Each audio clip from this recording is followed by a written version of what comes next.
The story opens with a scene where a certain girl with a knife between her two palms approaches a bed on which a man in fine clothes is lying.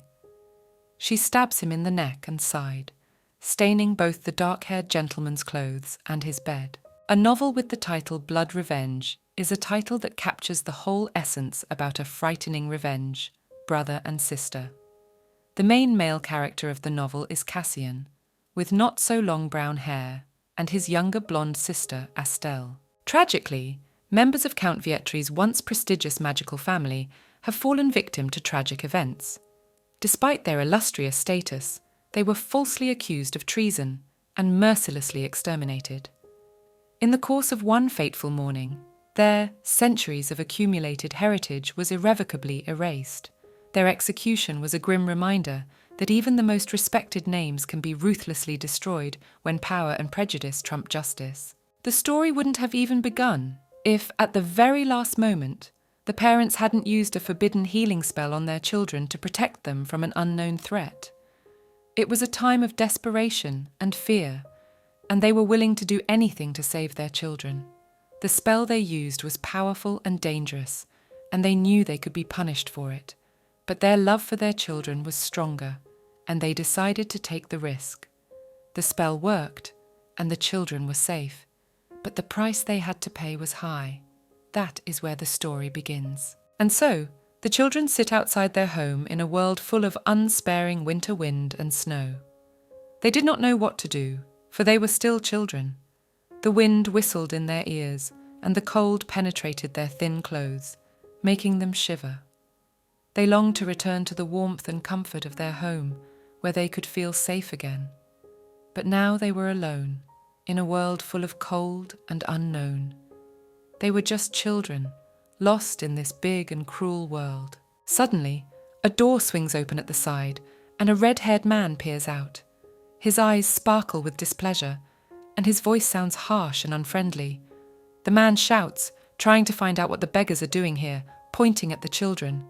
He approaches them, and his rough hands grab Cassian by his clothes. The man demands to get out of here, throwing Cassian back. In their hearts, despair begins to grow, but they know they must continue to fight to survive in this cruel world. A girl passing by this picture stands up for the children and apologizes to them, because lately, as she says, things have not been going well. At first sight, she seems good-natured and even asks if they are hungry. But the good first impression is ruined in a flash when she offers them a bucket of incomprehensible food with mice on top and adds that they should leave. As fate would have it, Astelle and her brother found themselves marooned in a harsh world. They struggled to survive as best they could, until suddenly Astelle realized the bitter truth. They were mere pawns in an affair doomed to a tragic denouement.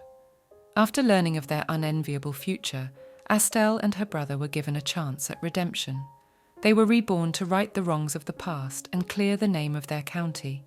This time, they were ready to defy fate, overcome all obstacles and change the inevitable outcome, protecting their family and leaving their mark on history. Cassian Grey, already in this life, has become a glorified hero who came from the common people.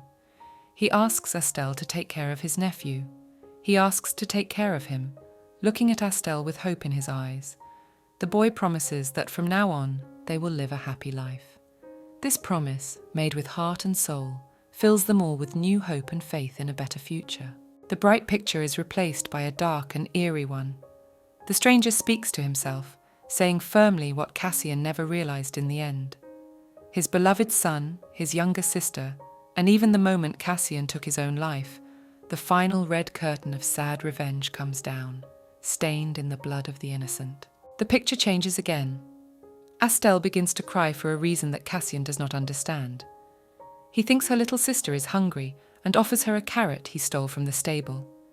He then gives a speech in which he says that if she cries, everyone will look down on her, that they can't be allowed to be bullied, and that he will soon give the little one back a life of luxury. In the silence of the moment, the unknown man's words hang in the air, filling him with a heavy realization. He says that there is no point in putting up with all this, no point in fighting, he says, his voice sounding tired and hopeless, and that in the end, death awaits everyone. These words, though sad, carry a deep truth. They remind us that life is a struggle, full of obstacles and trials, but in the end, we all face the same fate. Estelle shares her dismay that suddenly all the endings to any of their lives are fated. She begins to cry. At this point, Cassian gently places his hand on her head and encourages her that neither fate nor a predetermined ending exists. And if there is, it must be changed. It's night. Estelle keeps thinking about her brother's words. She knows the plot of the novel and wants to rewrite their destiny, but for a moment she mentions a certain grey cardinal who was not revealed in the novel.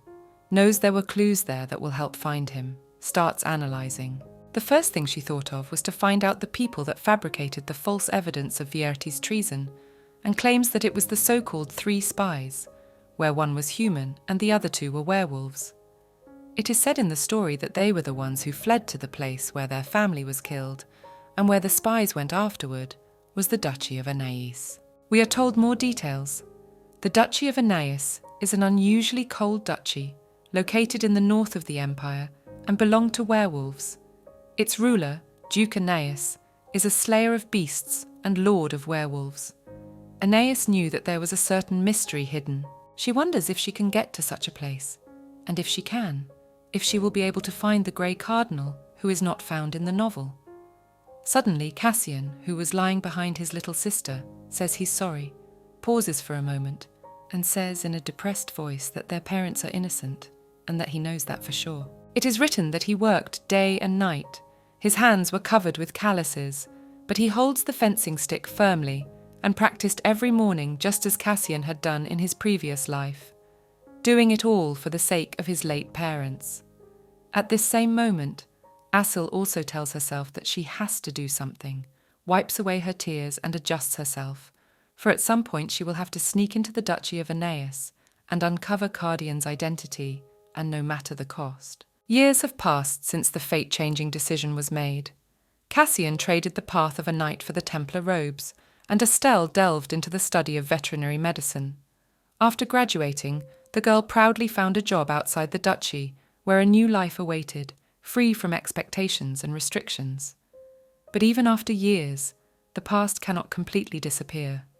Memories, like shadows, lurk in the corners of my mind, reminding me of what they fled from and what was forever lost.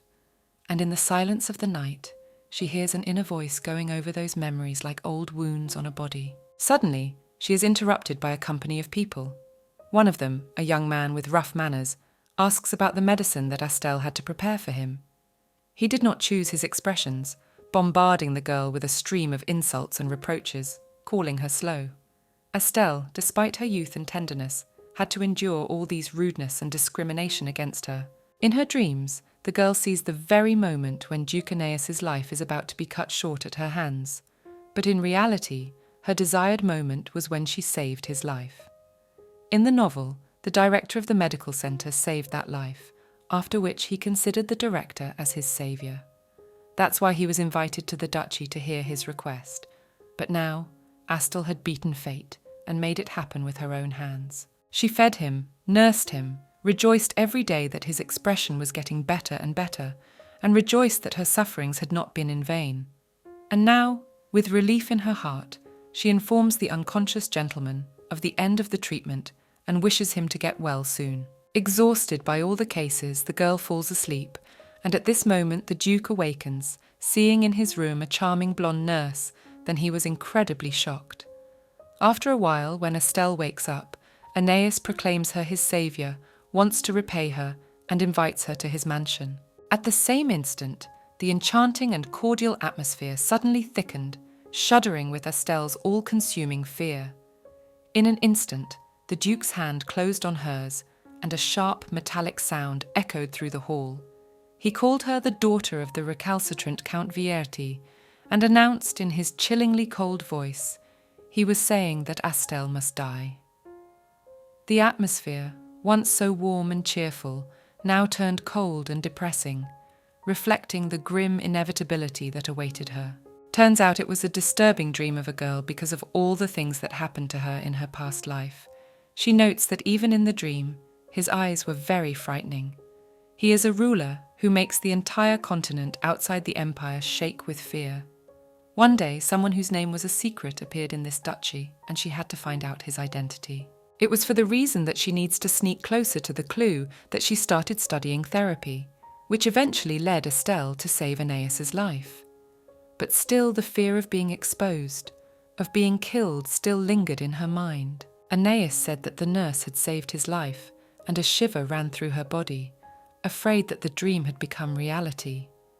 She was so excited that it became very hard to breathe, but the girl pulled herself together, because it was not just for nothing that she had come all this way. Overcoming her fear, a joyful voice fills the room, saying in such a happy tone that she is glad to see the man safe and sound. She notices, however, that his gaze is a little strange, as if the Duke is looking at her not as a saviour, but as an enemy. Again the phrase to repay the nurse, again trembling and fear fills her body.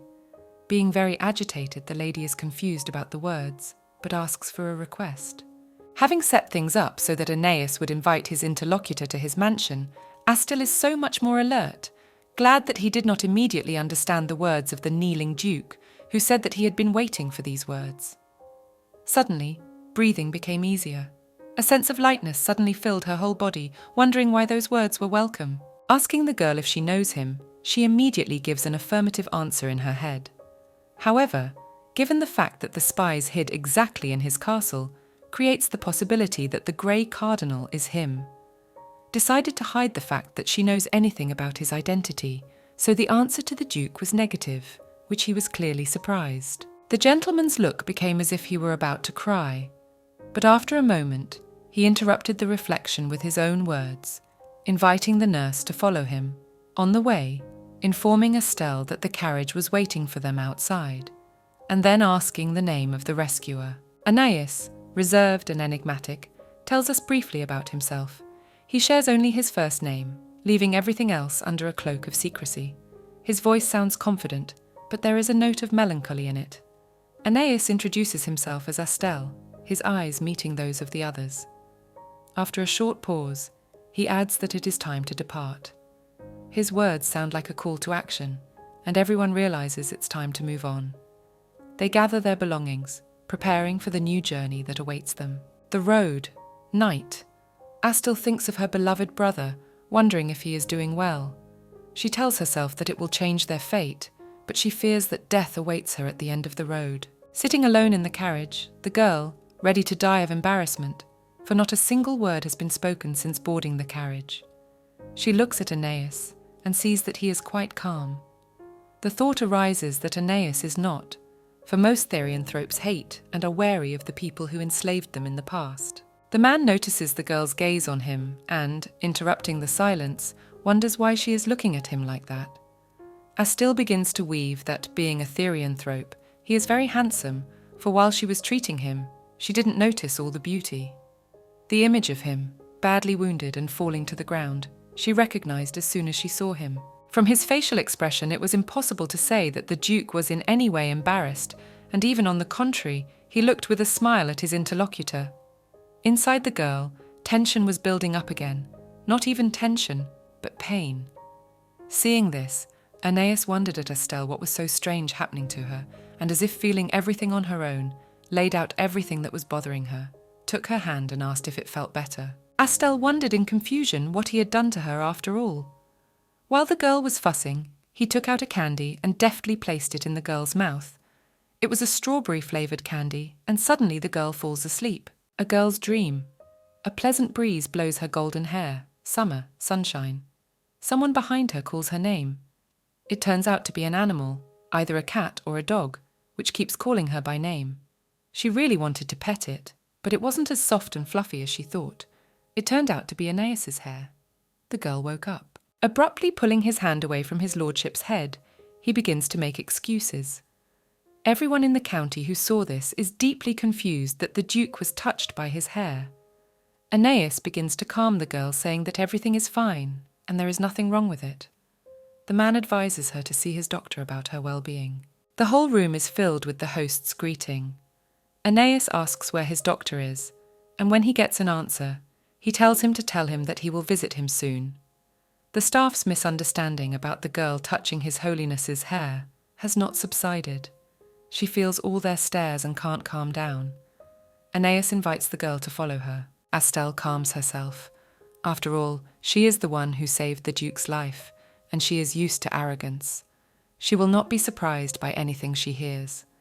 Here, in front of her stands the doctor, who shares his surprise, because for many years no outsider has entered the castle and did not even think that it would be a person.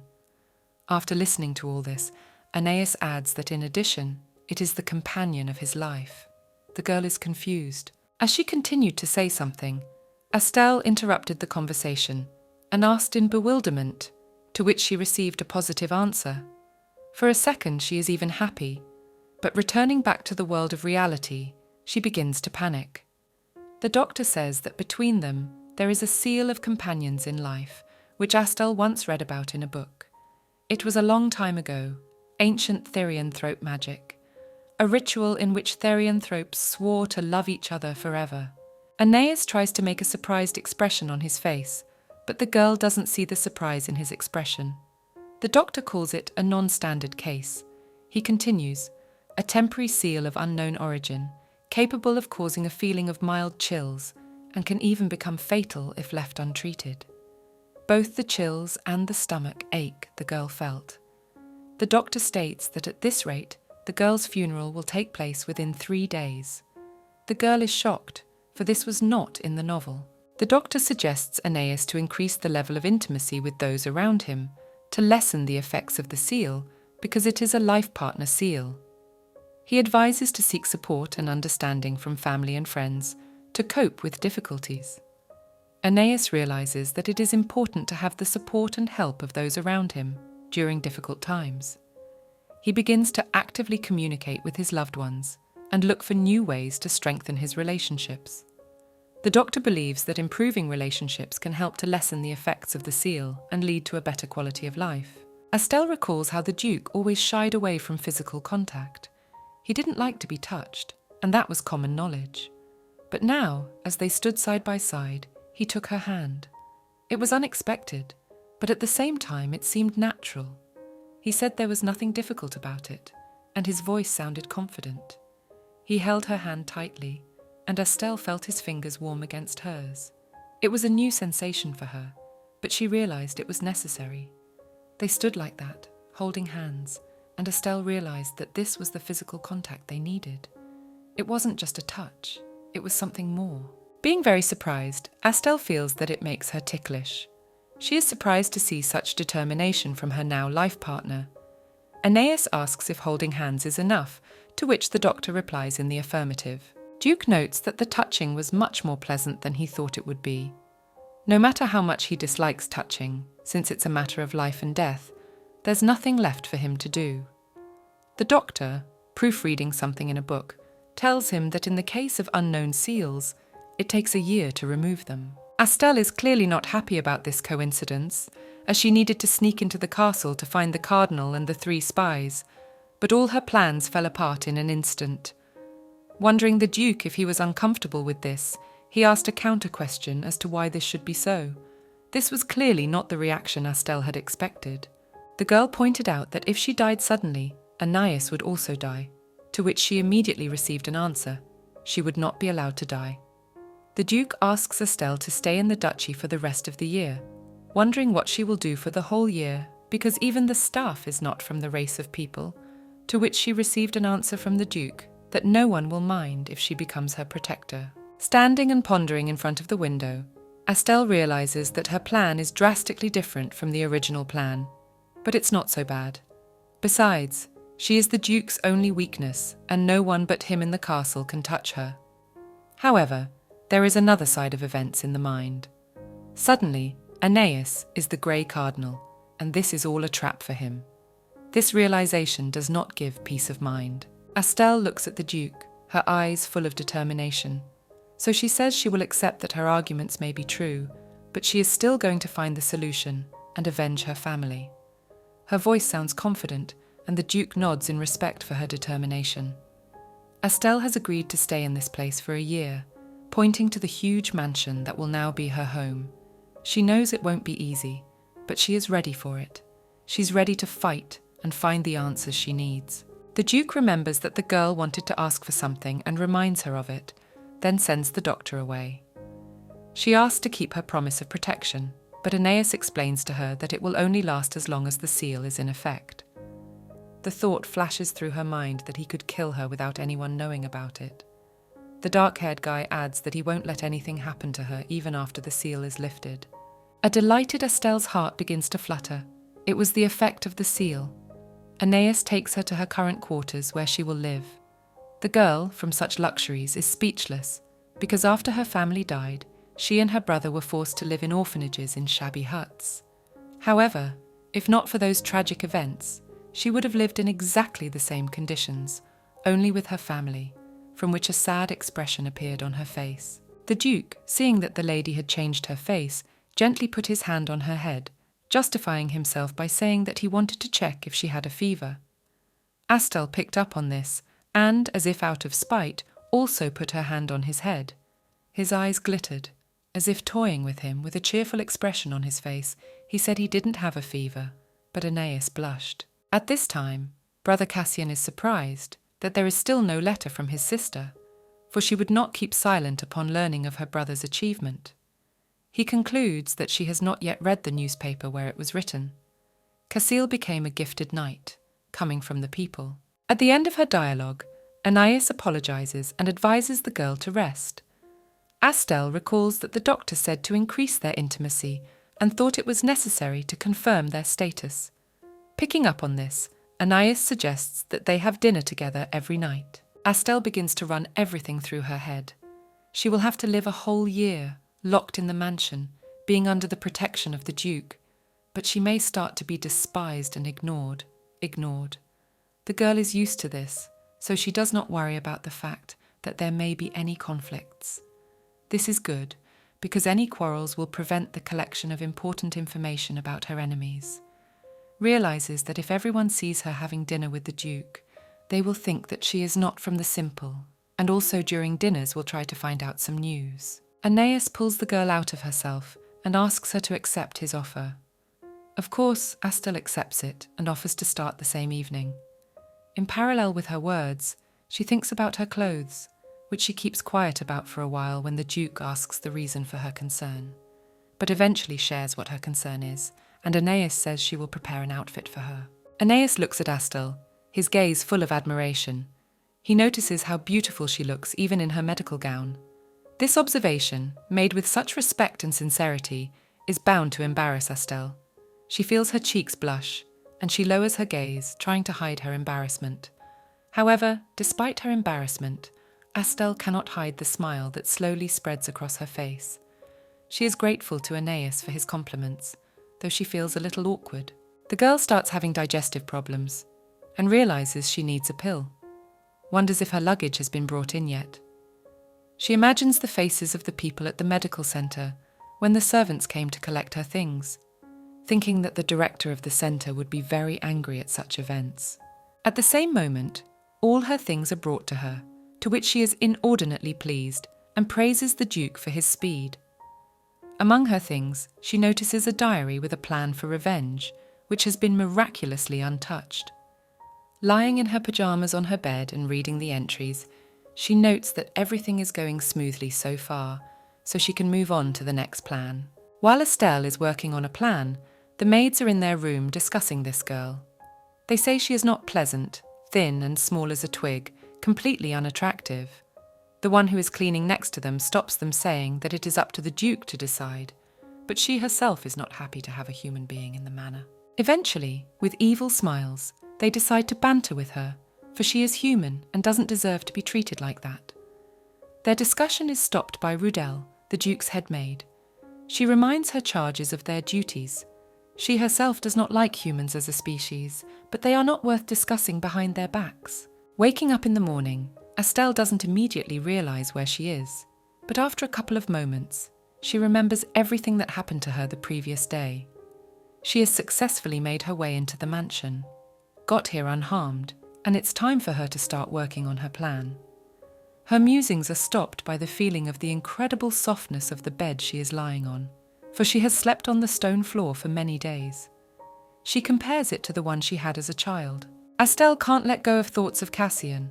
She worries about his overwork, cares about his nutrition, and wonders if he is thinking about her.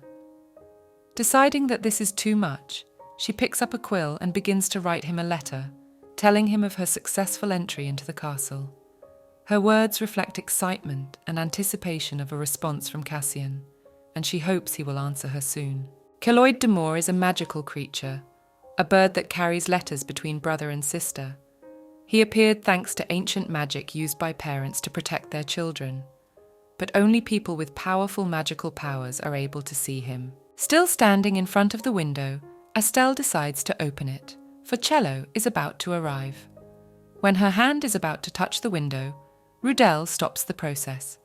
He tells the newcomer to the castle that all the windows in the duchy have magical powers to prevent intrusion from the outside, and if a non-therianthrope touches a window, his hand will be blown off in an explosion, after he presents himself to his savior. According to the information that Estelle has accumulated during her 3 years at the centre, there are 3 important forces after Anais: the captain of the Knight's Squad, who has great power, the troops of the 4 clans of the ducal court, and finally, the maid who runs the entire mansion. Rudel has information about everyone who enters and leaves the mansion. Estelle's main goal is to befriend this woman. Rudel approaches the girl to study her with a magic tool and notices something on her arm, namely a spell cast by her parents. At the end of the inspection, Estelle was invited to familiarize herself with the room. Rudel begins to talk very quickly and a lot about the place, so that the newcomer could not keep up with her words. The girl notes that she is delicate and cautious, that members of her race can intimidate an opponent just by standing still.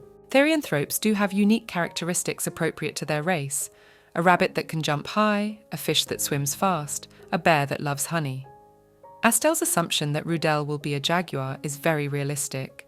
Jaguars are known for their strength, grace, and speed, as well as their ability to hunt quietly. If Rudel is indeed a jaguar, it could mean that she possesses these qualities. Estelle is already sitting down to dinner with the Duke for the evening. Suddenly he realizes that touching this woman's heart will not be as easy as he thought. Estelle's mysterious mask begins to crack, and the Duke realizes that he is facing a much more enigmatic and complex person than he had thought. Suddenly, Anais asks the girl to tell about herself, what kind of food she likes, who she is friends with, and all such things. Estelle thinks she's being tested again, since she's been tested with a magic tool before. She tells her tragic story, reveals that the only one she has left a connection with is Cassian Grey, and asks if the Duke has heard of him, to which she gets a negative answer. Anais's face turns grim, and he wants to visit him someday. Estelle asks a counter-question if the Duke has any friends, to which he replies that he had one friend in the past, and that he will return this friend no matter what.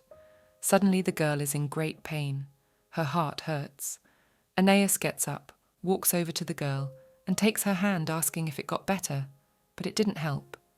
Then the Duke kisses that hand, and the pain is relieved. A confused Estelle wonders how the Duke, without even flinching, was able to pull such a thing off. She concludes that the Duke's race is fox, which she asks him. The one tells her that even though every therianthrope has their own characteristic of a race, but sometimes there are those who contradict their characteristics, and so one cannot be certain about it. Anais gets the idea in her head that sooner or later the day will come when Estelle will realize her true nature and begin to realize her destiny. She realizes that this day is inevitable and decides to wait for it to come. Her thoughts flicker with vague premonitions and unknown dangers that may await them in the future, but she decides to meet all the challenges that fate will bring with honor and courage. After the evening meal, Estelle, lying in her bed, reruns through everything that happened that evening. She cannot recover from the kiss on her hand. She thinks about the Duke's words about not fitting in with her race, and claims that Rudel is one of those. Morning, Rudel knocks on the door and asks permission to come in and apologizes. The head maid is 45 years old and she has a problem. Always dissatisfied with something about the cleaning of the other servants, always finding faults. She always wonders if there is a single being in the world whose cleaning can satisfy her. However, upon entering the room, Rudel couldn't believe her eyes. Seeing the perfectly cleaned room in front of her, she wonders, While the maid is shocked, the girl speculates about her nature and finally realizes that Rudel's nature is lazy. Perhaps to hide her nature, she has become cleaner and cleaner. When she regains her speech, the maid immediately asks how Estelle managed to clean the room so well. The girl states that she is a very hard worker and loves cleanliness, as she did it all at the treatment center and orphanage.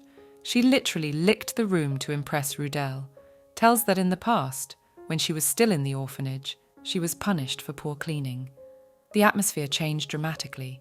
You couldn't tell her mood from the maid's face. Estelle is confident that the plan to gain the maid's trust has ended successfully. But Rudel declares that since she is His Highness's fiancée, she need not do such a thing, that she cannot talk on distracted topics, and adds that she can elaborate on the cleaning. With these words, she leaves the room. Estelle followed the maid to ask if the window could be opened. A moment later, the window was already open. Rudel says that the Duke is in the mansion, and she should not be afraid, but if she sees anyone suspicious, she should press the magic button. Happy that she can now communicate with her brother, she notices Cello, who flies in through the window, starts hugging him. She hands the creature an envelope and asks him to deliver it to her brother. The bird flies away. The bird flying away in the opposite direction is noticed by the Duke's servant, who is currently conferring with Aeneas. When they notice it, they assume that the creature was hidden by strong magic, and so it was not noticed. But that's no problem for the Duke, he begins to think out loud. At the same time in town, Cassian, wearing a sword-fighting gauntlet, chats with two boys and says he will help in the battle against the monsters. The young men look at him as a suicide, even though he was recognized as a hero of the Empire, was sure that he will not succeed. They start calling him poor and orphaned with smirks on their faces, wishing him an easy death in case of anything. They explain that even if he survives, one of the aristocrats will take him into their service as a pet. Cassian was angry, pointed the blade of his sword towards one offender, and told him that he would beat him, so much so that his family would not take him back even as a pet, that his father would disown the son who had been beaten by the stalwart. Roper Shelland, the captain of the Knights of the Red Rose, enters the room. He orders Cassian to put down his sword and tries to find out what happened. He, being very surprised, asks Cassian about his application to fight monsters. Cassian didn't take filling out the form seriously, stating an amusing reason and purpose. Roper doesn't understand how someone like her could become a knight, leaning her hand on her face. It will be a battle against magical beasts with powers completely different from humans. Sure, there will be other people there, but they have all lost loved ones and are going there to avenge them, risking their lives in the process. Cassian realizes this, but the decision remains unchanged. Cassian talks about his parents, declares that he is determined, and says he wants to go north for that reason. Also, some of the servants who worked for his family fled there as well. However, the main reason was Estelle's letter. He doesn't fully understand everything that's going on, so to make sure his sister is safe and to find a way to take revenge, he must travel north. To do so, he is ready to defeat any enemy. After telling Rope all this, he assumes that Cassian will not even listen to him, to which he asks him not to worry about him, and that he will return safe and sound.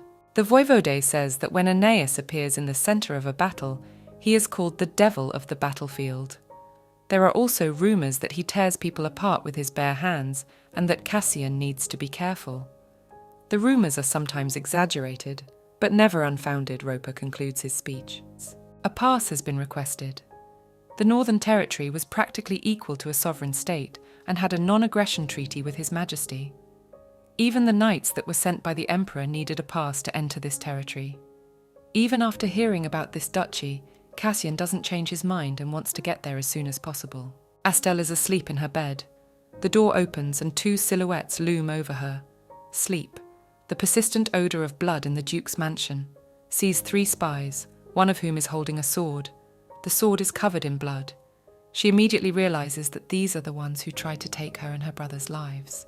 The silhouette, hearing this, turns and lunges at the girl. A girl wakes up screaming. She immediately notices two maids in front of her bed who had just been frightened. They were Jenny and Sally. They apologize for coming in so suddenly and explain that Estelle did not react to the knocks on the door and did not answer. Jenny offers hot tea to calm down. and Sally says she'll get some water to wipe away the cold sweat. They do this so quickly that Estelle does not have time to refuse their offer. The girl thanks the maids. When the girls talk about Estelle taking care of them, they get floppy ears. Estelle realizes that they are retrievers and that their essences are not distinct from their character. The girl realizes that she is still the white crow in the castle, and she definitely needs to get closer to the therianthropes. She notes that Jenny and Sally are friendly towards her, and decides to discover her talents. The next day, Estelle presents the two maids with some jars of bright yellow liquid. She tells them that it's some kind of elixir, and that the therianthropes like it, especially the dogs. The girls are very grateful, and their dog ears come out again. Rudel found out about the elixir and visited Estelle's chambers. The atmosphere became awkward and tense again. The girl justifies that there is nothing unnecessary in the elixir, and that she did not wish anything bad. The maids pick up on Estelle's words and say that after they drank the elixir, they stopped feeling tired. Rudel softens, and seeing this, Estelle is already offering her a healing potion, asking about chronic headaches and such. Rudel receives a purple-coloured elixir, but before she can drink it, she must take it to the doctor who works in the mansion to check its composition, and then she can drink it. Estelle asks Rudel to let her know when the elixir's safety is confirmed, and she drinks it. Jenny and Sally apologize for what happened to Rudel, but Estelle cheers them up, saying that it's no big deal and adds that it's her own fault for not knowing the rules of the mansion. The girls continue to praise the effectiveness of the drink and admit that most of them have a hard time getting access to the medical office, explaining that there are many patients and few doctors. During war, there are indeed many warriors who get injured, and it becomes difficult for them to move around, especially if they have diseases like arthritis. They are forced to endure pain and suffering without being able to get proper treatment. In the territory of therianthropes, where the struggle for survival is a daily reality, the situation is even more difficult. Diseases and injuries can become fatal, and death by disease becomes a form of natural selection. Estelle, realizing the difficulties the therianthropes face, sees this as her chance to get closer to them. She realizes that this could be her opportunity to help them and build trust. However, despite her best efforts, she is still unable to get to the spies that threaten their society and destroy them. Estelle makes a statement to the therianthropes. If they need help treating their wounds or illnesses, they can always turn to her. She is ready to give them all the support they need. Entering the Duke's office, he immediately, like a cut-off, said he wouldn't come out. That was unexpected. He says that she should not overwork herself and put her body in danger, and notes that even though Estelle hasn't worked much today, she already has a slight fever. The girl makes the excuse that the fever came about because the Duke took her hand, and she just wasn't expecting it. Sam is the only spy revealed in the novel, and it is written that he is specifically at the medical center, and to get to him, Estelle needs to find clues.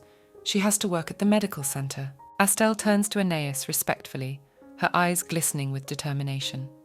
She holds out to him a stack of papers on which is written the information she had carefully gathered all night.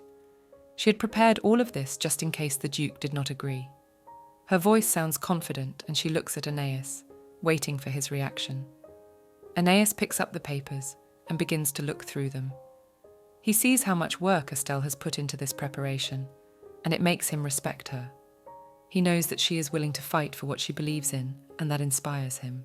Reading the records where the two maids mentioned that the medicine in the mansion left much to be desired, there was only one centre, and the number of those in need of treatment could be counted in the thousands. She was a veterinarian and worked at the hospital to help those in need, and even tired after work, she continued to study. Notes that a doctor with this level of expertise is very rare here in the north. Still reading Estelle's notes, Aeneas wonders if she wrote such a huge report appearing in the body of a child, where he is told from various angles that he is dismissed, good for nothing, and useless. His facial expression changes, and he declares that she is only given an hour. 1 hour per patient, no more. Then he says that she needs to be taken to the medical center, and Estelle adds that she has heard of a doctor named Sam. When Aeneas sees the report, he immediately remembers what he wanted to ask the girl. He gets up from his chair, walks over to Estelle and asks her to fix him. He is sick. At this time in the mansion's hospital, the elixirs that Estelle made are brought in for testing. The doctors immediately smell the human odour that comes from the jars. The therianthrope doctor gets sick of the smell and asks Sam to do the analysis instead. Sam agrees and says he can be relied upon, to which he receives a thank you. After the therianthrope leaves the room, Sam speaks negatively about him. He thinks about the girl who is rumoured to have saved Duke Aeneas. This irritates him. A conversation between Aeneas and Estelle. She inquires about his well-being. He says it just hurts, but the girl doesn't understand the reason for the pain. She has nothing to do but take his hand to check if the pain is coming from the seal. Wondering if it helped him, Aeneas hesitates and offers to check. The girl didn't realise exactly what he wanted. He kissed her hand and said it was the only time he felt better. A confused Estelle is glad the Duke is feeling better and quickly leaves his office. She feels her heart beating fast, but doesn't understand why, since she just took his hand.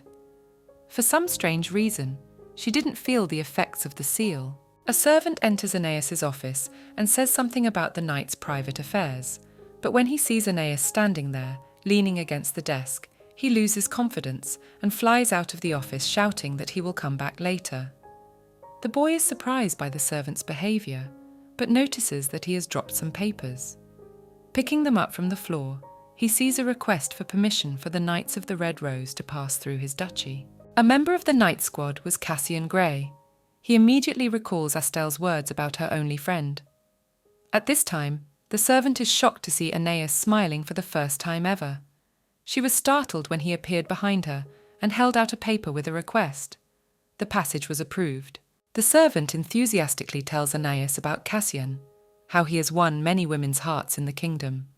He describes him as a man of irresistible charm and great looks, which piques Aeneas's interest. The young man notices that he is very even handsome, so his interest in Cassian only intensifies. Aeneas wants to see him live so he can appreciate his charm and beauty for himself. He knows that meeting Cassian could be interesting, and he looks forward to this moment. A few days later, Estelle reads the document that Roper is going north and remembers that in the novel it happened later and is excited to see her brother. She is visited by maids who ask her about going to the healing centre. They explain that the Duke has already prepared a personalised medical suit. Already in the hospital, the girl greets everyone present and introduces herself. In parallel, she realises in her head that she came to the centre only to find Sam's spy. Everyone immediately thinks about the fact that she is the one rumoured to be the one. She interrupts them saying that she hears everything. She doesn't care about their reactions. She is only pursuing her own goals. Sam immediately responds, saying that he is very pleased and that he too is a human being. He hears about Miss Estelle and calls her the saviour of the Duke. Also, the guy mentions the potions that were made by the girl's own labour. It is he who is engaged in their research. Estelle takes a growing dislike to therianthropes when Sam flatters her. She thinks it's one of his tricks, and she shouldn't ignore the compliments the guy gives the girl. He tells her that before she arrived, she looked through the medical records of patients, one of whom was cursed with black magic.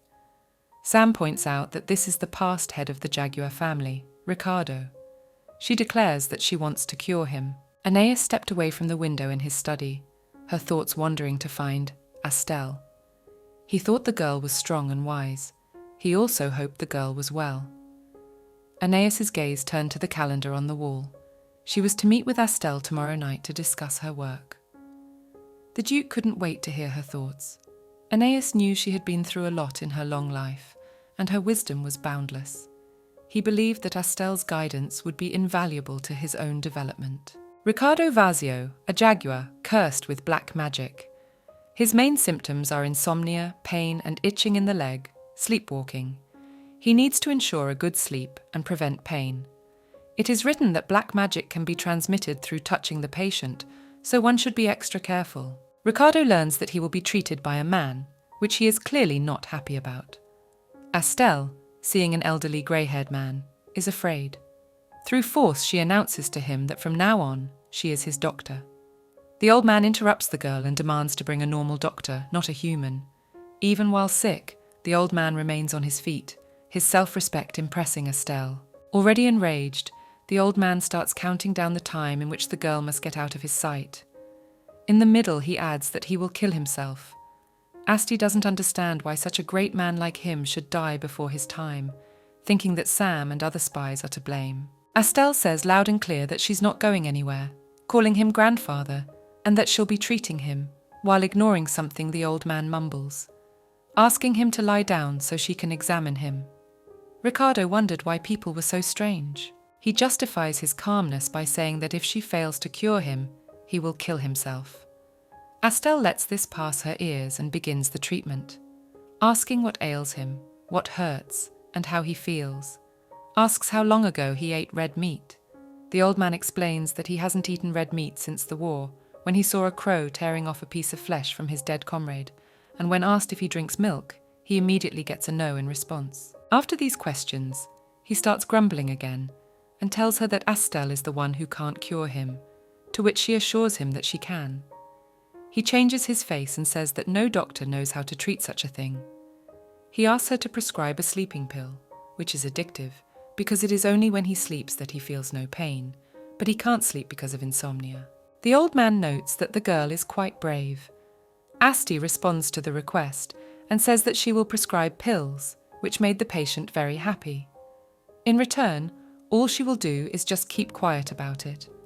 Sam overhears this and sneers at her in the office. The next day, the maids come to Astell's room and bring her tea and snacks.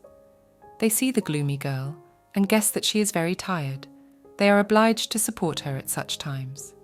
They offer the girl to open the window, explaining that the weather is beautiful outside, but she refuses. She likes the smell of black roses in the room. An old man, Sam and the doctor break into Estelle's room. Sam immediately asks the girl if she realizes what she has done. With a snide smile on her face, she's glad he's finally here. He asks why she prescribed Maltal to the patient as medicine, and explains that after 10 days of such therapy, he would have been dead. The girl doesn't understand what Sam is saying. As proof, he pulls out a strange cube that is apparently capable of recording snippets of dialogue. He recounts the dialogue that she prescribed him a Maltal, despite the fact that it may be useless. A patient stands up for her. He tells her that he asked for this prescription himself, but the crowd is focused on the girl. They threaten to send a complaint by official letter. The girl tells Ricardo that she is sorry and admits her guilt. However, she tricked everyone and gave it to them. It turns out it wasn't Maltal, but a plant similar to it, Aaron. When asked if Aaron can cure curses, TR proudly steps closer and says it's not a curse, but a disease. The itchy feet are caused by restless leg syndrome, which causes iron deficiency in the body, and Aaron is a plant rich in this element. Sam asks her why she lied to the old man and didn't prescribe the medicine he wanted, to which she tells him about the placebo effect. Grandpa, having already given up all hope, had kept it to himself for so long and had no idea that it was a treatable disease. He looked longingly at his children and grandchildren, thinking that if he touched them, he would put a curse on them too. The old man, who had lived alone for many years, suddenly found hope when he saw his niece. His eyes filled with tears of joy, and he hugged her as if it were his last chance. But suddenly his face changed. Tears were replaced by anger, and malice appeared on his face. He blamed Sam, the young lad who he believed had instilled in him that his loneliness was a curse. The old man's words were so strong that Sam fell to the floor, stunned by the accusation. It turned out that Sam had tried to kill Mr. Ricardo under the guise of a curse. He was the one who claimed he was cursed and that no one should go near him. He used the poisonous leaves of a plant disguised as medicine to slowly poison the old man. After a long time of chopping leaves, as a matter of fact, the fingertips turn green and the nails turn black, just like on Sam's hand. Immediately, the other doctors present start whispering, saying they didn't even realize it. Estelle interrupts everyone, saying that if action is not taken, the gentleman will die either today or tomorrow.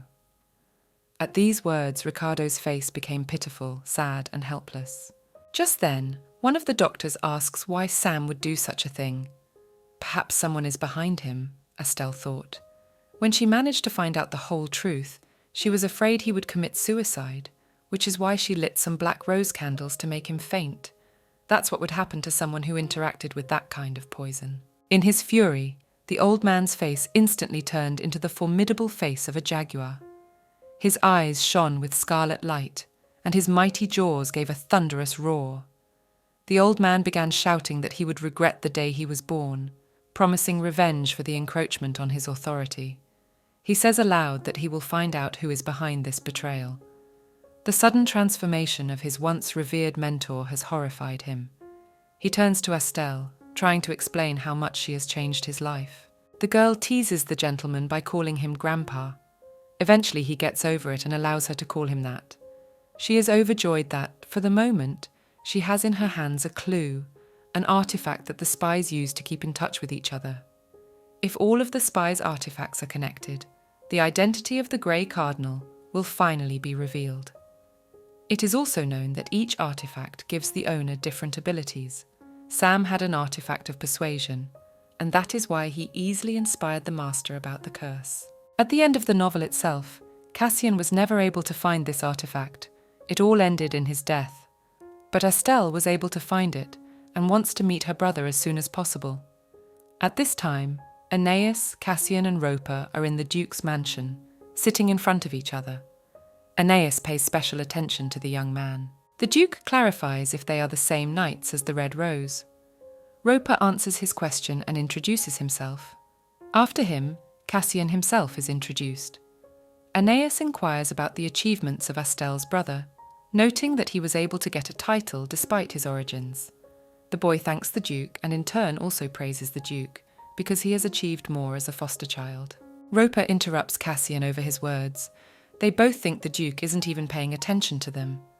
Cassian notes that from the beginning, Aeneas has been looking at him very strangely, but he himself doesn't understand why, assuming that he feels dislike. He is afraid that the Duke has guessed that he is from the Vierti family. Suddenly, the Duke speaks up. He asked Cassian if he knew that his friend was currently in the mansion. Cassian was surprised at the word friend, realizes that he is talking about Estelle. The Duke continues his speech saying that he knows about their closeness to each other and assures the guy that she is fine, as he is treating her safety with specialness. Cassian is annoyed that Aeneas speaks as his sister's bodyguard, beginning to wonder about his motives. He starts making excuses that he's not that close to the girl, since he has a huge number of groupies, and that he's already forgotten even the colour of her hair. Roper explains that this behaviour is now a frequent occurrence in the city, and it's hard to keep everything in your head when a guy is dating several girls at once, with their consent, of course. Aeneas, a young and principled man, was clearly annoyed by what he was hearing. He couldn't understand how it was possible to love several girls at the same time. It was incomprehensible to him, and his irritation was growing by the second. His face turned red with anger, and his eyes glittered. Suddenly, the coffee cup in his hands disintegrated into pieces, as if reflecting his inattention. But his apology couldn't hide his deep frustration and anger. He was angry. He was annoyed. At this time, Estelle is talking to Ricardo and thanking him for the many gifts he brought. The boxes contained various things from herbal gatherings to potions. Also in one of the boxes was an artifact capable of recording conversation. However, the girl realizes that the gifts are not that important to her, as the most important gift to her is that she has saved the Lord and is one step closer to solving the mystery. She will still need her grandfather's power. Rudel enters the room and addresses the girl. She tells her that Aeneas will not be able to come to dinner that evening. Suddenly, Cello appears from the window. Estelle opens the window, takes the envelope from the bird, and reads the note. The note said that she was expected in the garden. Estelle tries to sneak out of the mansion, but at the very end someone calls out to her. The girl is frightened. It turned out to be Jenny and Sally. They asked where she was going. The girl with joy on her face says that she is going for a walk, that she needs to check the plants in the garden. After quickly answering all the questions, she continues into the garden. It is night. A quiet wind strokes her skin. A beautiful garden. As she approaches the canopy, Estelle crosses eyes with Cassian. They exchange greetings, and Cassian asks her sharply and quickly if anyone has harmed her and how she got to the Duke's mansion. She tells him the story she went through to get here. Cassian notes that the Duke appeared to be quite friendly and proud of himself, but asks her not to trust him much, as he seems suspicious. Knowing nothing, Cassian mentions the spy and is eager to deal with him. The girl smiles and says that he is already done with him. Cassian asks if she has enough pocket money, to which she immediately receives in reply there is. The guy suggests that in the future they buy an island together and live there together. Coming closer, the young man throws something to Estelle in his pocket. This picture is observed from his window by Anais. He is greatly annoyed, saying that people are exactly what they say about them, and how dare he talk to Estelle with his ugly mouth. An assistant visits the Duke's office and tries to say something about the documents, but she is interrupted by Anais. He orders to find out what Estelle is doing in the mansion. The aide promises that she will do all the research immediately, to which he advises her to be more careful. The Duke's subjects, as well as himself, are gathered in the conference room. Anais examines the assistant's investigation, which says that no one suspicious hangs around Estelle, both in and out of the mansion. Everyone thinks she's kind. He thinks Cassian is trying to take advantage of the girl. He sees the smile on his face. But it turns out that the reason the young man is smiling is because childhood memories with Estelle have flashed back on him. At this time, one of the knights asks Roper if the battles with the monsters should not be postponed until the food supply for thousands of soldiers can be organized, to which the voivode reminds about the consent of the emperor himself. Thus, the best time to attack would be late next spring, for it is the mansion that provides half of the food supply and preparations need to be made. Roper is delighted with the Duke's tactical skills. Anais ignored Cassian. The young man resented the Duke for openly despising him, and took back what he said about admiring him. The Duke ended the meeting to get him out of sight as soon as possible, but on his way out, he was called out by one of the knights. He introduced himself as the head of the Vazio family, and his name was Kelter. He told him that in gratitude for saving Mr. Ricardo, he wanted to support Estelle. Anais can't allow this for the reason that he was the first person the girl saved, and that's why no matter who else she helps, Estelle will always be under his protection. Cassian notes his selfish attitude and wonders if she's okay at the moment. In the meantime, Estelle pulls out of her pocket what her boyfriend put in there for her. It turns out to be an expensive shadow projection artifact. The shadow projection artifact should simplify their communication. This shadow projection artifact not only simplifies communication, but enriches it by adding a new level of interaction and understanding. This allows them to bond more closely and strengthen their relationship to a new level, as well as seeing each other. Suddenly, Mr. Ricardo enters the room. He suggests that Estelle pay a visit to the newly awake Sam. He has been interrogated and tells everything he knows. He and his friends were merely following the orders of some darkness and had no idea of its goals or the identity of the Grey Cardinal. The girl didn't get any leads, however.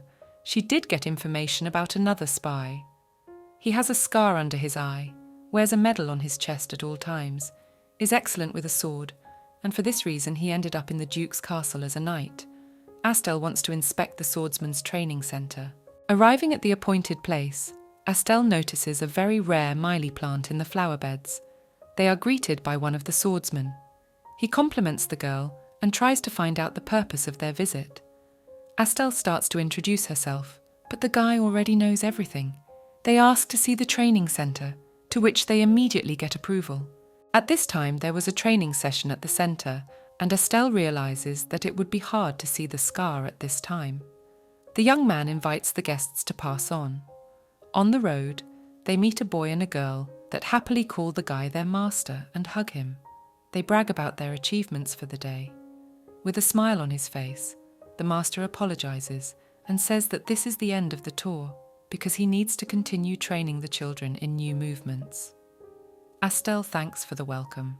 The old man suggests they leave as there is nothing else to see and mentions the swordsman's tournament. Estelle looks at him interestedly. Ricardo explains that in a month's time there will be a tournament in the north of the duchy, which is the most important event for the knights involved. There is also to be a parade of sword performances there, and says it should be interesting. Coming to the Duke, the girl wanted to tell him that she wants to help with the knights' tournament, but notices Anaïs's pitying look on her face. She doesn't know what caused it. The Duke starts to ask how the girl is feeling, but she feels fine. Without changing his expression, he suggests going for a walk to the sea.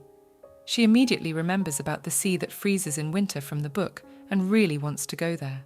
As a child, Astel loved going to the sea with her parents, but she remembers that she had planned to meet her brother that evening because they need to pretend to be close. She tells Anais that she has slightly different plans for the evening, and he immediately changes in his face. A gnashing of teeth can be heard. He reasons that Cassian is busy tonight and therefore won't be able to meet with her. Tonight he will do anything for Astel that she asks. Then she says she wants to treat the Duke's abrasion after the burst bowl. She begins the treatment and warns him that it may hurt. Quickly finishing the dressing says that he will no longer be in discomfort. Looking at his hand, Anais asks about the seal, to which the girl replies that there hasn't been any problem yet. She says that from time to time she will check his health using a method that she herself has developed. Simple, quick, and at the same time very effective.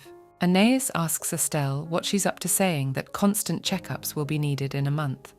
She lets slip that she wants to go to the tournament, that Ricardo told her about it, clarifies that Cassian is very capable. With a suppressed face, Anais suggests that Astel likes knights, but in particular likes Cassian. Astel is surprised at such a question and denies everything the Duke has just said. She explains that she has great respect for the knights that defend the Empire. Anais says that he is also a knight. After these words, immediately hears that for this reason, the girl respects him the most. The Duke is overjoyed. She realizes that the Duke likes to be praised.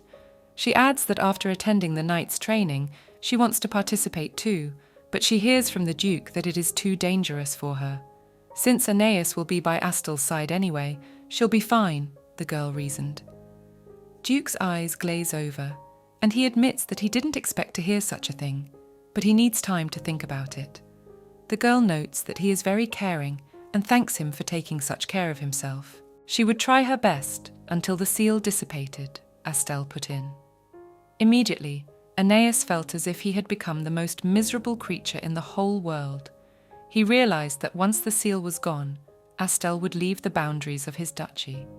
It is clear that his heart now belongs to the girl. She reiterates once again that she will leave, and the smile does not disappear from her face. The girl explains that this place is not her home. Seeing his incomprehensible mood face, comes to the conclusion that the Duke is feeling fine and says so. No, he is not better. His condition is only getting worse, such words said Anais, and ordered to call a healer urgently. Leaving on her own, Astel mentions that both doctors said the Duke was in full health, but there was something strange about his seal. She had been by his side all day, often touching him even when the doctor was examining Anais. They held hands. The Duke gave Astel a teleportation bracelet in case she needed to go somewhere, and when he put the bracelet on her arm it tickled her. She was sure about Anais's lack of feelings for her. She has never been in a relationship, so this show of concern means a lot to her. However, she tries not to think about it, decides to take a walk. Suddenly, a strange animal jumps out of the flower beds and starts growling at her. A small fox with an envelope in its teeth appears in front of the girl. She takes the letter, which, as it later turns out, was written by Belle. Belle is the heir to the black-brown fox family, and he is just learning to write. He brags that although he's still small, he's already wielding a sword. Belle saw Astel at the training ground the other day. He had learned from the maids that she was good at making medicines, and that was why she was liked by both Mr. Ricardo and the other maids. He wondered if she could make a drug that would make people braver, or eventually one that would help his parents become more affectionate and strengthen family relationships. Belle, in the case of making such a potion, would be willing to buy it for a large amount of money. Reading this, Astel is propitiated by the child. She tells the vixen that she will find her when she prepares the drug. She in turn happily jumps on the girl's shoulder and tickles her. Suddenly, Astel hears some sweet smell coming from the animal, but immediately forgets about it when she touches its fur and strokes it. The day has come when Cassian and Anais go to check out the site where the monster war camp will be located. The next chapter in the novel is the most eagerly awaited. The brother will see his son. He didn't know about his child, and this moment is a turning point in his life, and to some extent hers too. Rudel, who is helping the girl pack at this time, asks if Estelle is worried that the Duke will be away from the castle for a long time. The girl says it is the first time they have been apart for such a long time. Cassian frowns, which Roper is immediately interested in. The boy says that the Duke has really good intuition. Last night he received news that they are in big trouble, and they will tell him about it when they return to the capital. He is afraid to leave Estelle alone in the mansion. The clatter of hooves. The Duke is already on his horse waiting for Cassian. Annoyed at this outcome, Cassian stares at the Duke, making him slightly lost in himself. Suddenly, Estelle appears at the entrance. She wants to say goodbye. Aeneas immediately starts to worry that it is cold outside. At the same time, Cassian looks at them and notes that even though there is a seal between them, they are holding hands even too tightly. The Duke's maid is also surprised.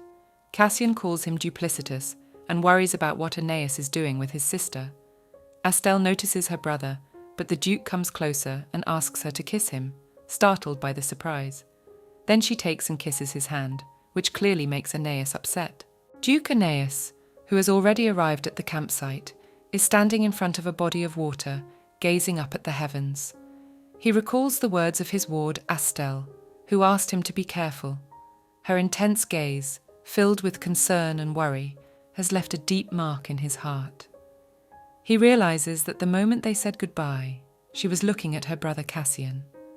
This makes him feel irritated and displeased. There are sounds of fighting behind the Duke's back. Cassian, Estelle's brother, had gotten into a conflict with one of the knights. The fellow, clearly wanting to provoke Cassian, was saying nasty things about his sister, which caused Cassian's emotions to surge. The Duke, not wanting to let the conflict escalate further, decides to intervene and break up the guys. Duke Aeneas orders immediate punishment for the guy who caused the conflict. The angry company, who were sure that the Duke would stand up for them because they are of the same race, are left shocked when Aeneas declares Cassian innocent. The Duke is furious that these men have insulted the one he is protecting, namely Estelle. He stares coldly and angrily at them the whole time. In the end, the knights who fought and insulted the girl Estelle were caught and led away. They were also struck off the list of knights of the Duchy of Aeneas, without the right to return. Cassian thanks the Duke for his intervention, and Aeneas in turn asks him about the reasons for the fight. Cassian replies that he fought because of the insults towards Estelle, and that even if they had insulted another person, he would have done the same. The Duke is pleased to hear these words. He asks Cassian not to take a boisterous interest in his ward Estelle. He tells her that he will not allow anyone to say anything about the girl, that he is protecting her, and if anyone dares, he will be killed. This confirms his determination to protect Estelle under any circumstances. Cassian, who has already secluded himself in his room after a recent conflict, receives a message. It is explained to him that he is now on probation. This important message comes from Roper, who is an authority figure in this context. Cassian is told that he must return to the capital, and this is non-negotiable. Remembering the note he had received earlier, Cassian decides to go to the capital immediately. He justifies himself to his sister, apologizing for leaving her at such a difficult moment. He also expresses his opinion about Duke Aeneas, considering him suspicious. Cassian urges his sister to stay away from the Duke until they meet again. In Sally's diary, there is an entry that tomorrow there will be a fair in the duchy, to which many residents will come. She plans to spend the day baking cookies with Jenny and then selling them at the fair. This will be an important event for the whole community, and they are both very excited and happy about this upcoming event. Rudel presents a counter that has been specially prepared for Estelle. Her merchandise is a hair growth potion that she has prepared herself. Estelle begins to actively promote her product, announcing its benefits to all visitors to the fair. She is proud of her product and confident in its effectiveness. Estelle demonstrates the efficacy of her potion on the example of one of the men who has agreed to be her model. It arouses great interest among the visitors to the fair, and everyone runs to buy it. Estelle's hair growth potion becomes the star of the fair. 2 little girls come to Estelle's house to look at her shop, but find that everything has already been sold. Estelle is sure that the artifact appraiser will soon find out that she has an artifact of Sam's that can help find the spies and the Grey Cardinal. Although Estelle didn't know the assessor's identity, the book mentioned that he suffered from hair loss. With the potion's successful sales, Estelle was confident that an appraiser suffering from this problem would eventually come to her attention. She realized that such delicate conditions often went unnoticed by society, but the potion she created offered the hope of a discreet cure. With each new client, Estelle kept the image of the evaluator in her mind, hoping that he was also seeking a solution to his problem.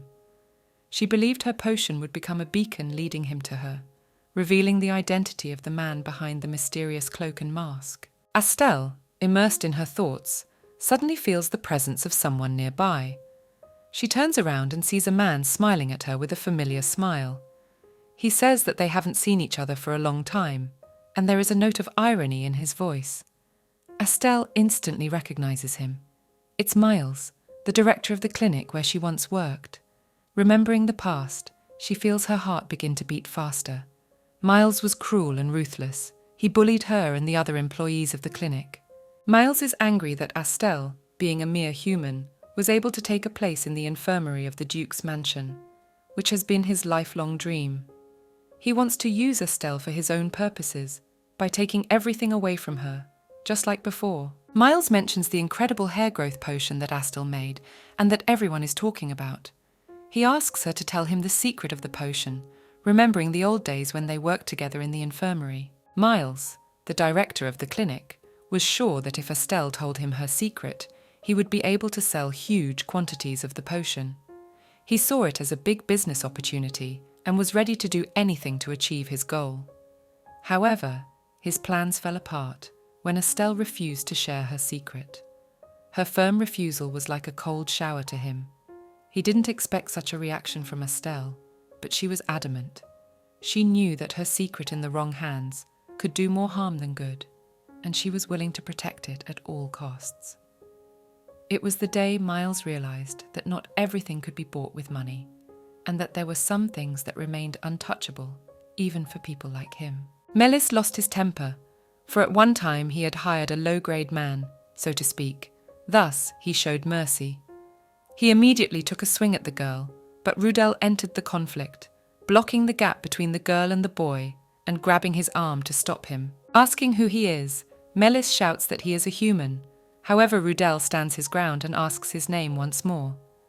Melis begins to introduce herself and notes that he is Estelle's former superior.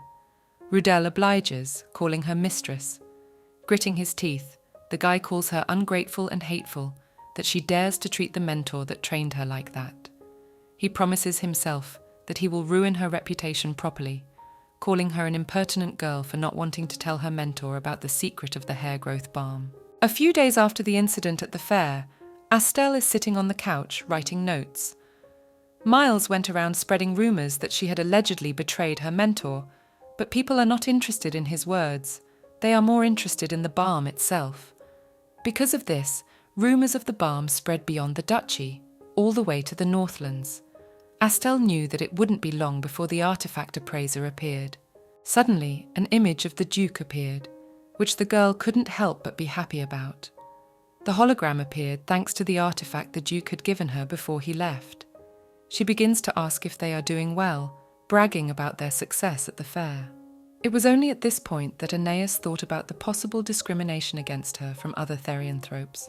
The Duke says that some issue has been resolved. Estelle is a little wary and clarifies what it is. The Duke replies that everything is fine except Cassian Grey. He tells her about the fight and that he was punished. Estelle is glad of this, as the plot of the novel was for him to be shipped off to the city. Nothing went against the original. She asks Aeneas if there is anything bothering him, and he replies that he may have a fever and a strong heartbeat. He is sure that it is because he has not seen Estelle for a long time and wants to meet her soon. Estelle, on the other hand, insists that it's all because of the seal. The Duke has something for the girl. She was interested in the words and even asked a few times, but in the end, Aeneas didn't reveal the secret before time. They chatted together about various things. Suddenly, Aeneas tells the girl that if she is offended by anyone in the mansion, to tell them right away. She notes that it was said with a tone that was eager to kill, but she interrupts him and tells him that everyone is very kind to her. The Duke says that it would be nice to invite some of Astel's friends she mentioned, or her mentor, to the mansion. However, she can invite anyone, but not related to Cassian. The girl has a headache, wondering what the reason is for Cassian and Anais not getting along. Nevertheless, she has gotten permission to work as a doctor at a fencing competition.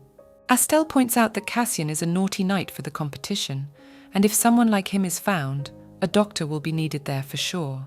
The Duke says that if the lady so desires, she can look into it. She decides to write it all down in Astel's happiness diary that she has kept since she was a little girl. Cassian gave it to her and asked her that if anything happy happened to her in life, she would write it in her diary so that she could open it and read it again in hard times. The next day the girl talks to Ricardo. She learned that the gentleman is in charge of the fencing competition. He, in turn, has heard that Astel will be there as a doctor and will be able to see her more often than usual. The Lord asks about the evil rumours around and that they are being spread by some scoundrel named Miles, clarifying that he too has applied to attend the competition as a doctor. Astel explains to him that he is one of those who want a place in the mansion. The gentleman promises that if he bothers the lady, he will deal with him in no time. Suddenly, Mr. Backel, the past head of the house of Astel, appears. He is glad that the girl remembers him, but Ricardo does not like this guy and wants him to leave as soon as possible. Backel brings a list of the duchy's knights. It turns out that he not only teaches fencing, but also does administrative work. Inside the list are the names and pictures of the knights, and the guy tells Astel to contact him if she makes a mistake. Astel is pleased to have gotten all the information on the knights of the duchy. She is glad that she will soon be able to find the spy with the scar under his eye. However, everything is not as fabulous as it seemed in her head. The lists were huge. For them, Astel spent the whole night, but there was still a whole stack of papers, because the guy used compression magic to reduce the size. Astel is tired and closes her eyes. Suddenly a green light fills the room. It's a communication artifact with Cassian. Astel realizes that the only reason possible that her brother decided to contact is that he has finally met his child.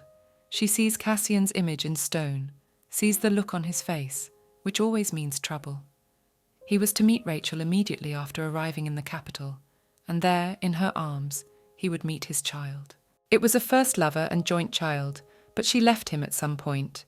The child ended up in an orphanage with magic accumulation syndrome and suffered from the disease. It is a rare disease that causes the excess mana accumulated in the body to explode and devour the life force, eventually leading to death. The only thing that can help with this syndrome is a mana control potion, which requires highly competent doctors, of which there are very few, and a huge amount of money. Cassian asks his sister about the potion she has been working on night after night. He recounts her words that he will prepare a potion that keeps unrestrained mana at bay. She is now experienced in making potions of all sorts and can surely do it. She had studied to be a doctor not only to get into the duchy, but also to save her suffering nephew. It was imperative that she wanted to cure him. Cassian supports his sister and says that she is the best at what she does, and Astel says that if she ever needs to, she should come to her. She's old enough and experienced enough to say that, Cassian notes. It had been a few days since Cassian had contacted his sister. Obviously, he had been in contemplation about not wanting to drag Astel into someone else's problems. However, Astel was certain that she had to come to her before it was too late. Meanwhile, preparations for the fencing competition had begun. Astel looked through the entire list of knights, but there was no one with a lightning bolt scar under his eye. She thinks Sam either lied or the spy has already suspected something and left the duchy. She notes that the balm is already widely known in the Empire, but the artifact appraiser never contacted her. Things didn't go according to her plan. On the other hand, there were things that resolved themselves. Her musings were interrupted by Ricardo, hitting one of the knights with his cane and calling him a chump for not being able to properly prepare for the competition. Ricardo accuses him that the knight deliberately wanted to get past Astel and go through her things in the morning, and that he will exclude him from the competition due to his powers. The heir to the black-brown foxes, Belle, appears in the doorway, and he has brought what he promised. Since the black-brown foxes make the best magical tools in the north, the kid has brought a magic contract. If this contract is signed, the signer will not be able to reveal the contents of the contract, and if an outsider tries to view it, reflection magic will work. This contract is for the artifact appraiser to prevent him from discerning important information or alerting the spy. Astel asked for it in order to prepare in advance to meet him. After receiving the contract, Astel gives the boy what they agreed on, namely a potion that gives courage. The joyful boy has ears with a tail and drinks the potion briskly and complains that it is bitter. The girl asks to put her hand on his chest. He feels a strong heartbeat, bolder. His voice has become a little rougher. He hugs Astel and thanks her profusely. She smells the same odour again as she did with the vixen. The boy wonders about her reaction and asks if he smells. He tells her that his father also talks about his unpleasant body odour, but he doesn't notice it himself. In her head, Astel analyses the smell and realises that he smells like a mixture of various herbs and medicines, but among them, the smell of Meilie's herb is clearly audible. Ricardo enters the room. He announces that the Duke will arrive in 2 hours and that he has only been informed. He is a little upset that he will no longer be able to be the lady's guardian, but there is nothing he can do about it. Aeneas has arrived, and he is greeted by the heads of the vassal clans, the Jaguar, Shark, and Black-Brown Fox clans. If there's a member of the Fox family, he must be Belle's father. The atmosphere is chilling. The Duke doesn't pay much attention to the vassals and goes straight to Astel. He gets down on one knee and says he is pleased to see them, kisses her hand. Aeneas's subordinates, seeing such a picture, are greatly surprised, because he just ignored the vassals and immediately went to greet the girl. He offers Astel dinner this evening. He wants to spend time together, to which he gets consent. Ricardo and Rudel are also a bit surprised by the situation. The Duke gives up his seat on the couch to the girl and sits down next to her. Astel is nervous, thinking it's because of their long separation. He wonders if she likes the room. The girl notices that Aeneas's aura has changed. He tells Astel to come here whenever she wants since he has to go to the capital. Astel interjects. He has been summoned by the Emperor. Astel knows that the Emperor admires the young and beautiful Duke, and so often summons him to the capital, betrothed to him to conquer the north. Astel mentions that in the novel, Duke Aeneas sort of had a sweetheart. Pulled out of the girl sitting next to him by the Duke, he talks about making a garden on top of the ice wall, that he invited a craftsman to make everything beautiful there. The Duke makes it clear that the garden now belongs to the girl, that he has decided so. He says that from now on, instead of giving, let her get used to receiving. Astel notices his warm gaze and feels the Duke's hand on hers. It is very warm. Astel realizes that Aeneas has a fever and advises him to get a doctor immediately. The Duke stops and says that if holding her hand doesn't help, he offers to do something more. She realizes this and immediately kisses his hand, which makes the Duke a little embarrassed, but even that didn't help relieve the pain. She then decides to kiss his forehead and asks him to close his eyes. Realizing that this didn't help either, she gets up to finally call the doctor, but Aeneas takes her hand and says that in that case, it's his turn. She thinks he wants a kiss on the forehead, but the Duke offers a kiss on the lips, to which he refuses and gives her permission to kiss only the forehead. After a kiss on the forehead, he says that the fever has gone down, but there is something wrong with the girl now. Her face is flushed. They go outside and go somewhere. When they arrive, they sit down on a couch facing the window. Astel realizes what the experiment was all about and notes that it was quite romantic and wholesome. Aeneas says that his heart was pounding hard all night to the point where he couldn't sleep. Astel analyzes his symptoms and concludes that the Duke is in love. Astel has never had experience with relationships and doesn't know what love is. A few days after the Duke returns, Astel dozes off on the couch and is awakened by the Duke. She's been sleeping and sleeping lately, but she still feels sleepy all the time. The Duke removes his hand from her arm and puts his hand on top of hers again. It's quite strange to Astel, and she thinks it's all because of the seal, as the symptoms are different from before. She again advises to call a doctor. The doctor says that the seal is more unstable than before, and suggests that it could be due to their long separation. He doesn't know the reason for the instability, but one thing is certain. The two of them share feelings. He tells her that this is a symptom of the over-communication effect, and that it signifies their strong bond. This is why they feel each other's pain and fatigue, and the reason for Astel's constant sleepiness is the Duke's overwork. He says that the seal doesn't usually share directly all feelings, so this would properly be categorized as a side effect, and explains to reduce this effect they need to increase their sense of intimacy. Astel suggests that holding hands will no longer be enough. The doctor in turn says that the Archmage would know best, but there have been rumors that even he was destroyed. Astel ponders, if the Archmage family did it, then it could only be the Vierti. Anais stops the doctor and reminds him that he had plans. The doctor leaves the room.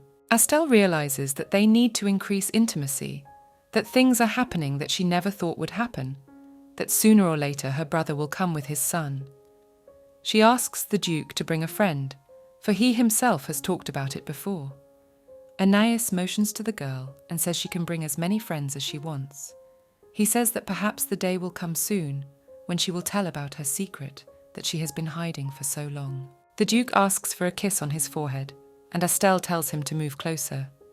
In his head he says that living up to this moment, he has never once felt happiness and has never questioned the feeling.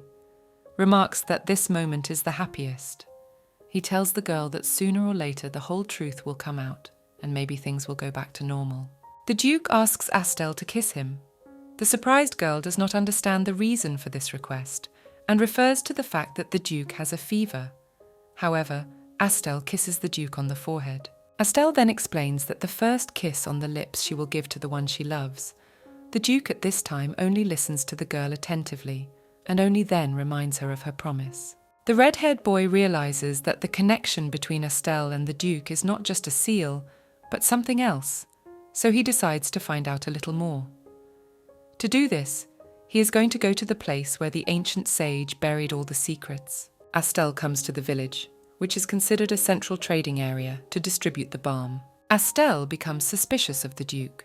The reason for this is that the Duke interrupted the doctor when he started talking about the county of Vietri, as well as the Duke's obsession with Astel's seal. The girl wants to believe the Duke, but his behaviour and actions do not give her any peace. Astel meets people on the street whom she helped earlier. Having learned about their well-being, the girl tells them about the balm she invented for hair growth and asks them to spread rumours about it. Astel meets Duke Aeneas. The girl carefully tried to hide the fact that his guest is handing out flyers to earn a little money. However, it is impossible to hide it from the Duke, so Astel tells the truth. Astel tried to find out what the Duke was doing there, to which the Duke kisses the girl on the forehead in front of people. The Duke says that after his return, the girl will have to tell more about her stay in the shopping district. Astel only asks to return unharmed and hands the Duke a box of her favourite chocolates, bought with the money she earned. The Duke thanks the girl and promises to buy chocolate and a chocolate store upon her return, and then goes back to his business. Astel's heart begins to ache again. The girl cites this to an unstable seal. However, the girl begins to wonder if the Duke is really a grey cardinal, all because the girl's heart begins to ache after every time she breaks up with him. Astel realizes that the Duke is handsome. His unknown intentions do not strain, but rather attract. Astel goes to the store again for a chocolate cake. A young man comes in with a bouquet of flowers behind him. The girl notices how cute Lily and the guy look together. Having chosen the cake, Astel tells Lily about her choice. The girl leaves the store with the guy who never got to give Lily the bouquet. The upset guy falls to the ground and blames himself for his cowardice. Suddenly, artifacts fall out of the guy's possession, which Astel picks up. The young man thanks the girl and talks about his hair. Astel wonders because she does not understand where the balding young man got the artifacts from. The girl decides to ask if these items are artifacts. After answering the girl, the guy refers the presence of artifacts and baldness to his work. Astel tells the young man about a girl from the duchy who makes a balm for hair growth, to which the guy replies that he has heard of such a thing, referring it all to fraud. The girl begins to suspect that the guy is the same artifact appraiser. Astel suggests the young man to go to the duchy and take a sample of the balm, assuring him that it is a limited product in small quantities. The next day, the girl is notified of an arriving guest who introduces himself as a man appraising artifacts. Astel invites the boy to her room. The young man is surprised to learn that Astel is the girl who told him about the sampler. The girl offers the man to try the sample, after which the man gets thick hair. The guy is delighted with the result and asks for as much balm as he is willing to pay for. The girl refuses payment, asking the guy to make a contract, a magic contract, to ask for an appraisal of the artifact she received from Sam, hoping the guy won't tell anyone about the contract. They make the contract with the stipulation that Astel will supply the guy with the balm for free for the next 5 years. Astel gives the lad the artifact, asking for an appraisal. The young man agrees, but makes his own condition. He will work in his workshop. The lad leaves the duchy with the balm and the artifact, and Astel hopes that her plan will work. At that moment, the girl and the servant feel someone's gaze on her. Astel notices a knight who has been ordered to accompany the girl for a week. The girl also learns that the knight has been serving the Duke since he was 5 years old, and the people nicknamed him the Sword of Justice of the Criminal. His job is to fix problems inside and outside the duchy. The Duke explains to the knight that missing or harming Astel will have consequences as castration of the escort. During the walk, Astel and her escort Ritro start a dialogue. The girl thinks the knight is handsome and suits her type, but Ritro denies it, fearing the Duke's reaction. The girl proposes a tea party to the young man, which is initially refused, but the knight has to agree. Over a cup of tea, the girl asks the guy about his trepidation. The guy meanwhile responds with a lie. Astel is worried about the knight, thinking that he is uncomfortable being with Astel. The young man, trying to justify himself, breaks a cup, which is promptly cleaned up by a servant. The girl shares the news with her boyfriend that she will be the healer at the fencing competition, so she asks him to report back to her if the knight's behaviour changes. Astel finds out about Ritro's classes, making it a benefit to herself that Ritro will be able to help Astel in hers. Knight asks Astel about the question asked earlier. Astel becomes worried as she doesn't want to seem suspicious. However, Ritro makes the wrong choice, citing the girl's request to the spread of doping among the contestants. Realizing that Astel has not been suspected of anything, she exhales with ease. The young man, meanwhile, promises to find out as much as possible about everything. Duke Aeneas arrives in the capital, the imperial palace. He exchanges pleasantries with the emperor, and already at the table they discuss everything that has happened for a certain period. His Highness brags about the fact that he recently adopted a girl, because the real princess of the emperor did not live to 5 years. It was a kidnapping incident in the imperial palace, and having done everything possible, it was not possible to find the body. It has been over 10 years, and they have finally decided to take in an adopted daughter. Aeneas congratulates the emperor on the event. His Highness notes that she is just reaching marriageable age and specifies that she is very much interested in the north. Aeneas immediately interrupts the emperor and says that there will be no talk of marriage. The emperor's face changes. Aeneas begins to justify that she will feel discouraged with the northern savages and that it would be better for her to stay in the capital. The emperor is surprised, for he could not have imagined that Aeneas would have such willpower. He notes that the Duke has been steadfast from the beginning, but on this day it feels much stronger. He wonders if there is a man of his liking. The emperor asks if the Duke still has plans in the capital. The Duke replies that he wants to buy a chocolate store. The emperor asks back in surprise. Their conversation is interrupted by an imperial servant and tells him that Juliana is waiting for him at the palace. They exchange pleasantries again. The emperor wanted to invite the princess to this meeting and make them drink tea together, but judging by the Duke's reaction, forced meetings won't work. The emperor is having a conversation with the prince.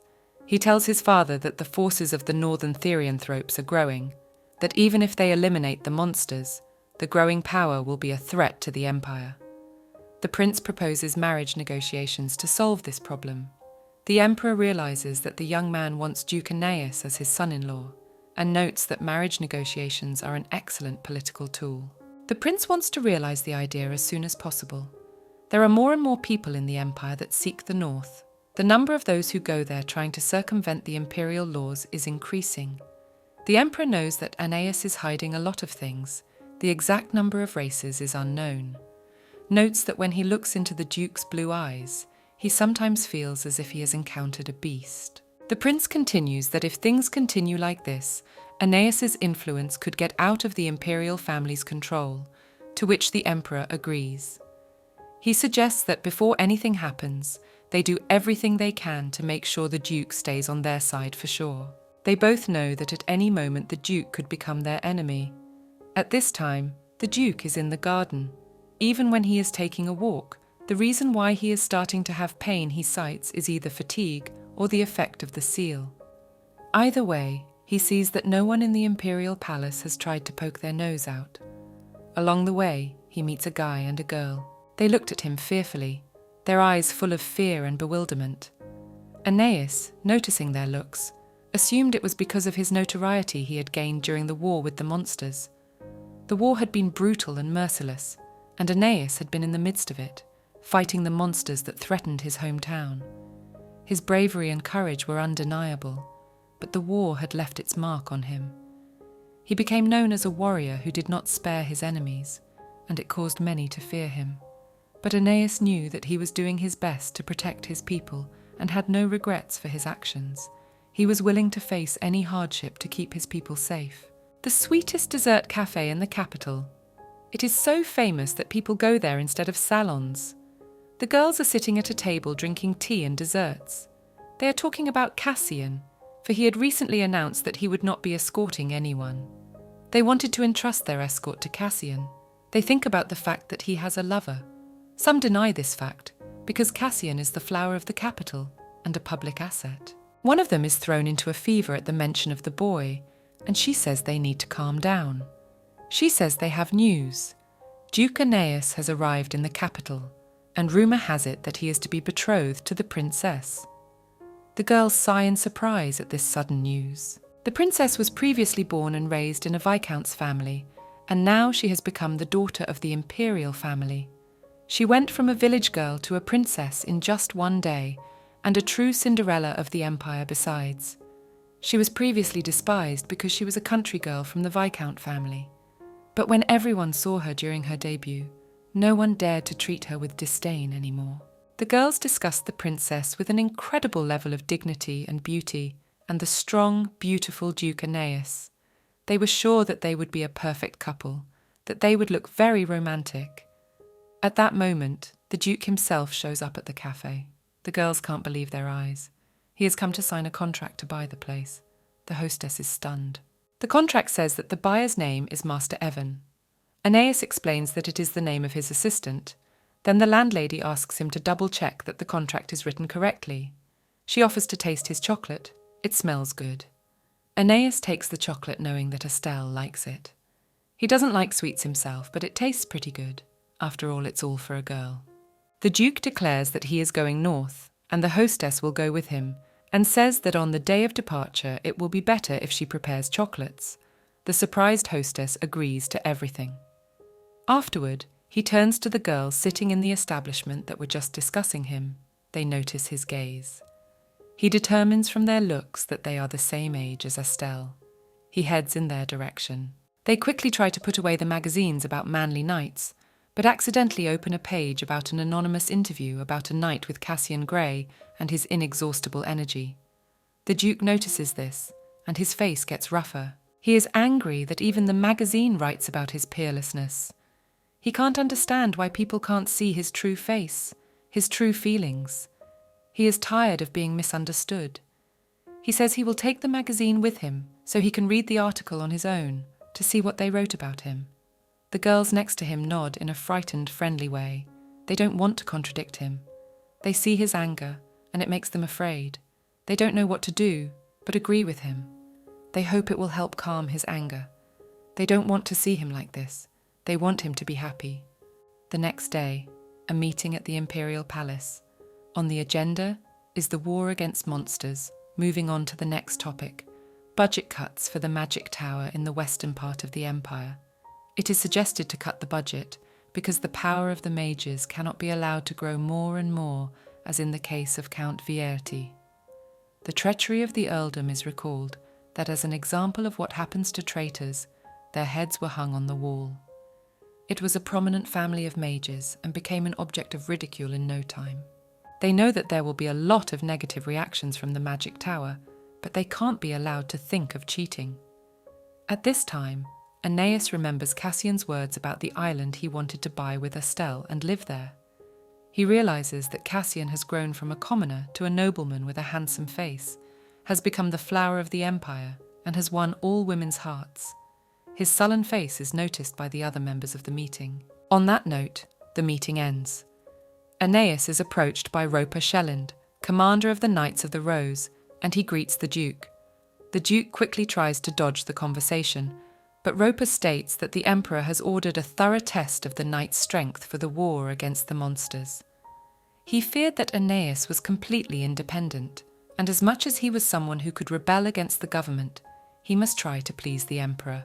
Aeneas wonders if Cassian Grey will be on the knights list, to which Roper replies that he's been on sick leave for a while. He notes that he has a healthy body for the most part, but he hasn't been feeling well lately. Aeneas asks, since he's having problems, shouldn't he have retired? But Roper replies that's not the case. He tells her that it wasn't really a health problem, but a personal family emergency. Aeneas wonders. Estelle crossed paths with the man in the cape. It turned out to be Cassian. Her eyes lit up, and she shouted his name joyfully. In the novel, it was written that at this moment the young man was supposed to bring a child, but a parrot peeks out from under his cloak and sits on his shoulder. Suddenly, the parrot turns into a child, and the man picks it up. Cassian declares that it is his son. Estelle immediately begins to greet the child, but Cassian suddenly says that his condition is pitiful. Estelle notices this immediately and feels the magical power in his heart stirring. She says that if their meeting had been delayed any longer, the child would have been in great danger. She wonders if her brother has chosen a name for the child, to which she gets a no in response. Cassian says that Estelle can name it herself, throwing a dark cloak over herself. As he prepared for his revenge, he was just as prepared for his death, which is why he didn't name the baby. Estelle says she will protect his son at all costs. The brother and sister embrace. Estelle lifts the baby in front of her. He calls her mummy. She notes that he can't talk properly yet, but if he does, he'll be much cuter. She wants to teach him to talk as soon as possible and give him medicine to make him healthy. On the way, Rudel and two maids meet, and she introduces the child to them. She tells the story that it is the son of her best friend, and that he has urgent business, and also that the child is sick and needs to be taken care of. Rudel wonders if the Duke knows this truth.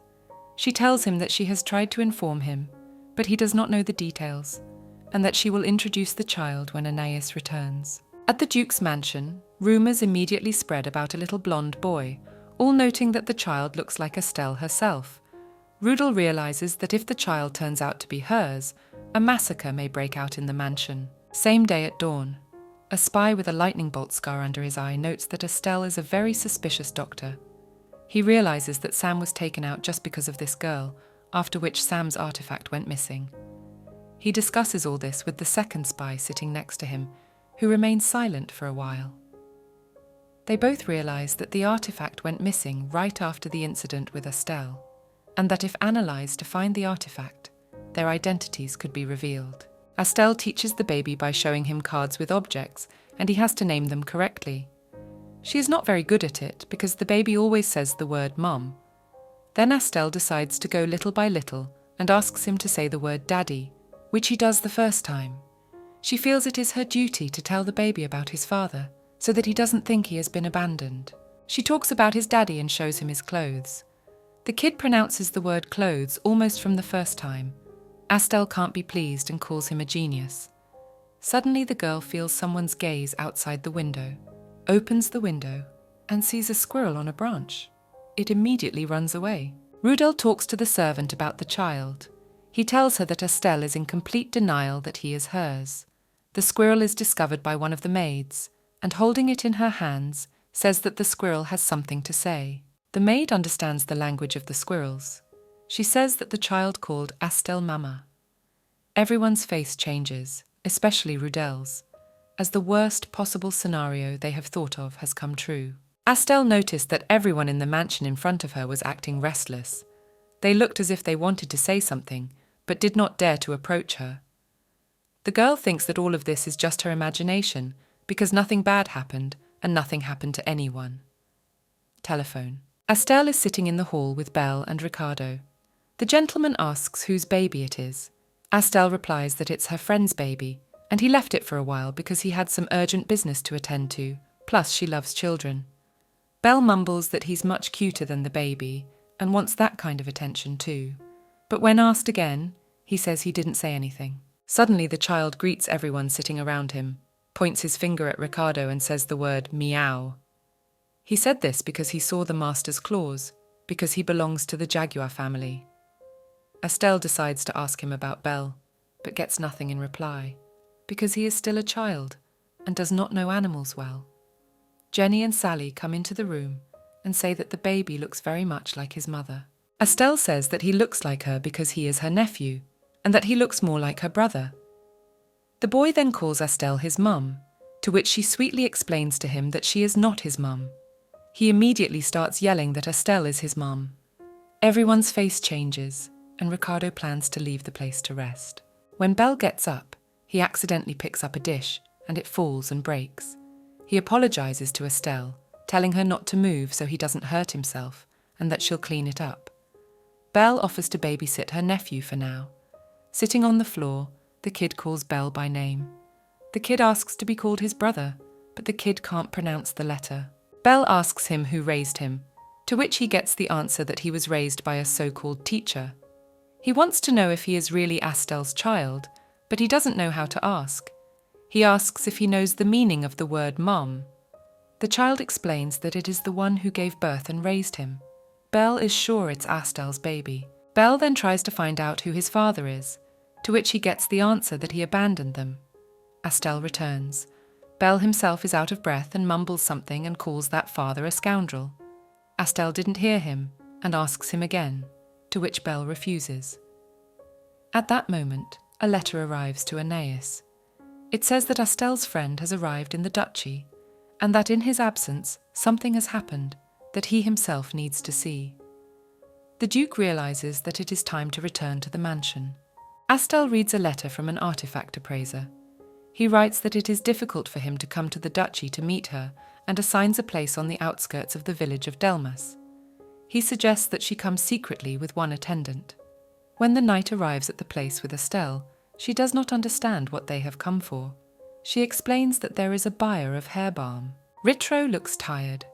He talks about one elusive robber, Ibora, a notorious guy that keeps robbing noble families. He says they don't even manage to get on his tail. He adds that after selling the balm to a customer, he will go straight to buy a gift for the Duke.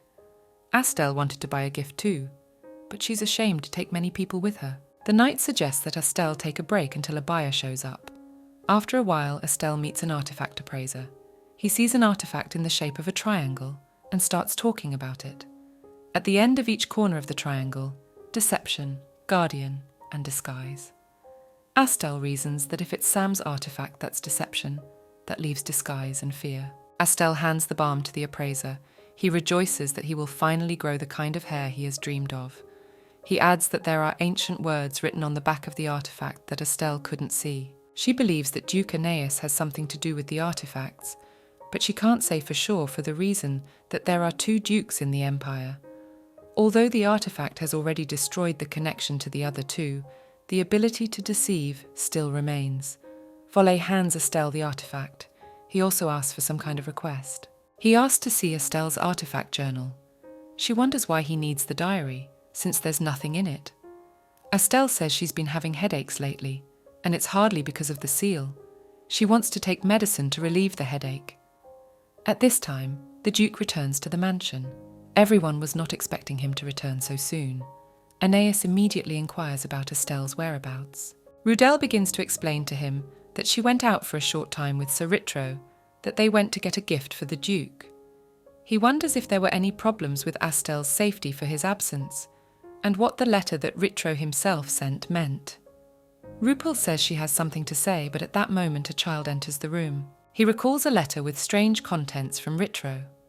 The atmosphere in the castle is very different.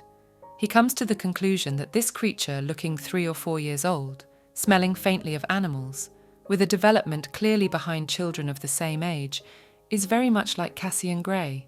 He realizes that this is exactly what Rudel meant to say. He demands to tell him about all her speculations from to and fro. They tell him that some time ago a man in a robe came to Astel's house, and after that a child suddenly appeared. To make matters worse, the child calls Astel his mum, and that there is a possibility that he belongs to her.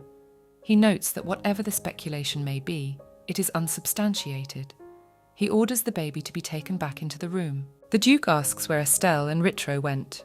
Rudel tells him that they headed to the village of Delmas. He notes that Astel considers him a good guardian and trusts him, except that her face doesn't shine as brightly around him as it did with Cassian. Still, he thought she had at least opened up to him a little. Sally talks to the child and explains to him that he shouldn't have left the room. It turns out that the kid found something, and it was his father's clothes. He says he has a father, but the orphanage told him he had no parents at all. The kid thinks his father is Aeneas, tough, strong, and who can protect him from the scary caretakers. At this time, Astel goes to get a gift at the flower store. She notes that Ritro is quite knowledgeable about flowers, to which he replies that it's all because of the great robber Ebor.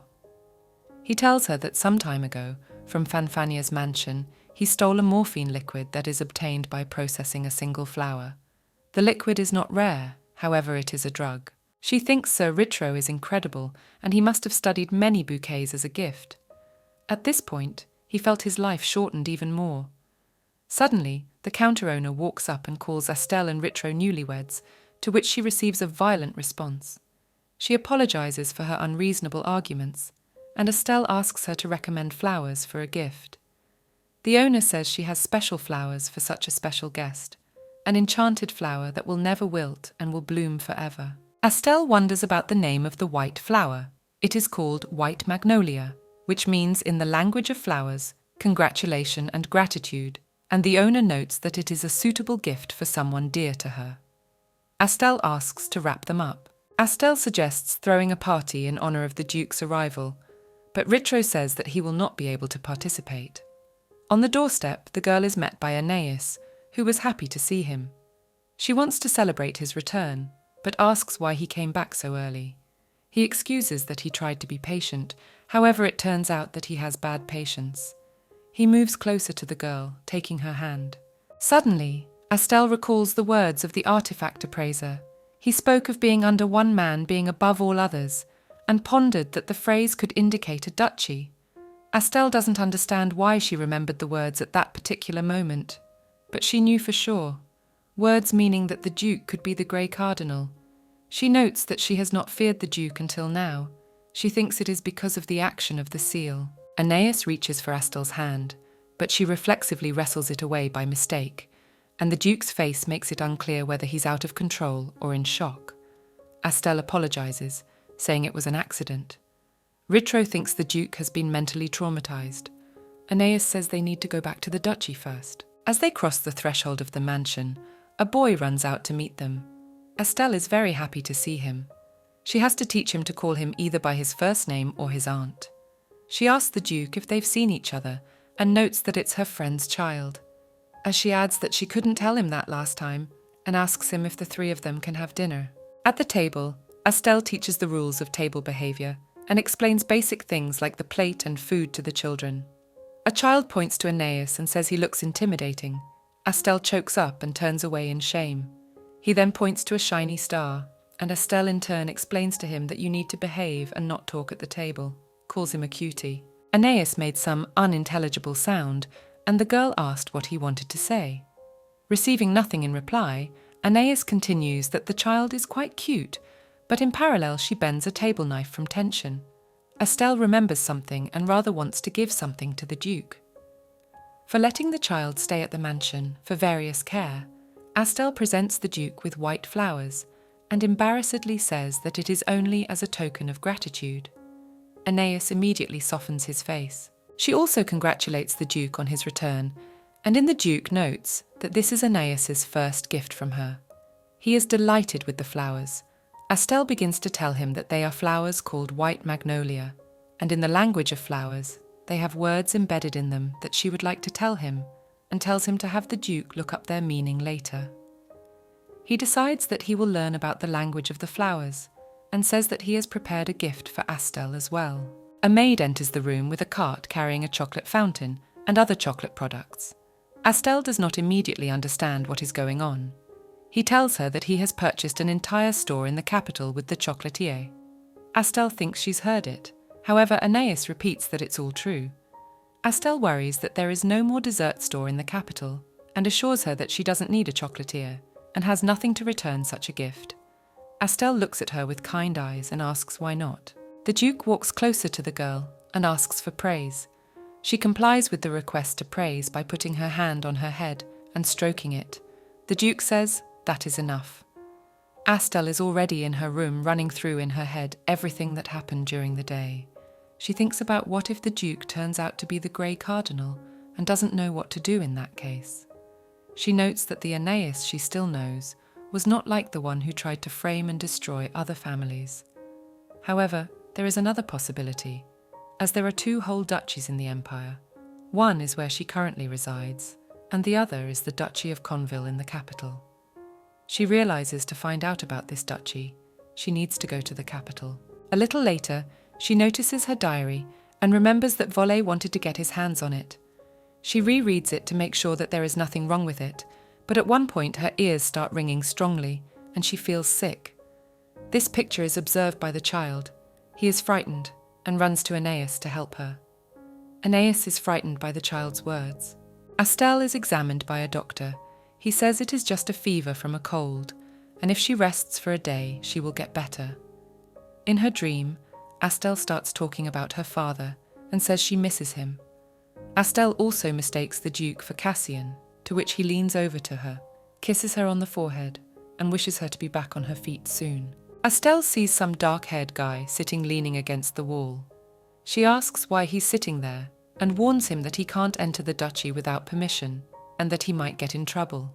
She holds out her hand to him and calls him to come with her. But at some point, a dark electric discharge appears that pushes her hand away. A sphere of dark lightning appears around the boy. He says that it is a magic circle, and if you get close to it, the girl may get hurt. Astel says she can't just leave if some kid is stuck in this place. She reassures him that she will help him. But suddenly Astel wakes up. She immediately starts remembering the child in the sphere, wondering who he is, but has forgotten his appearance. She doesn't understand the reason he was there.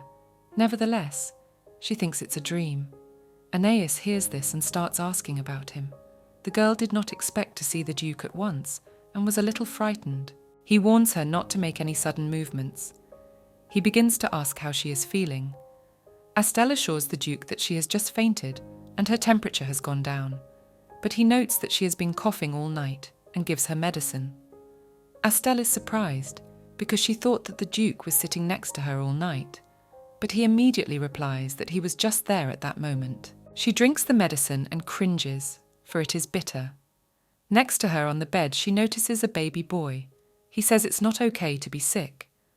The Duke immediately asks the baby's name. The girl realizes that he still doesn't have a name since he is the son of a friend, but the Duke might find such news strange.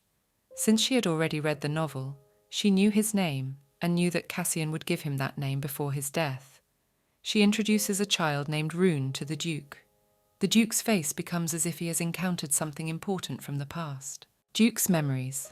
He was sitting with some blonde girl who said to give her child the name Rune. The guy wonders why exactly that.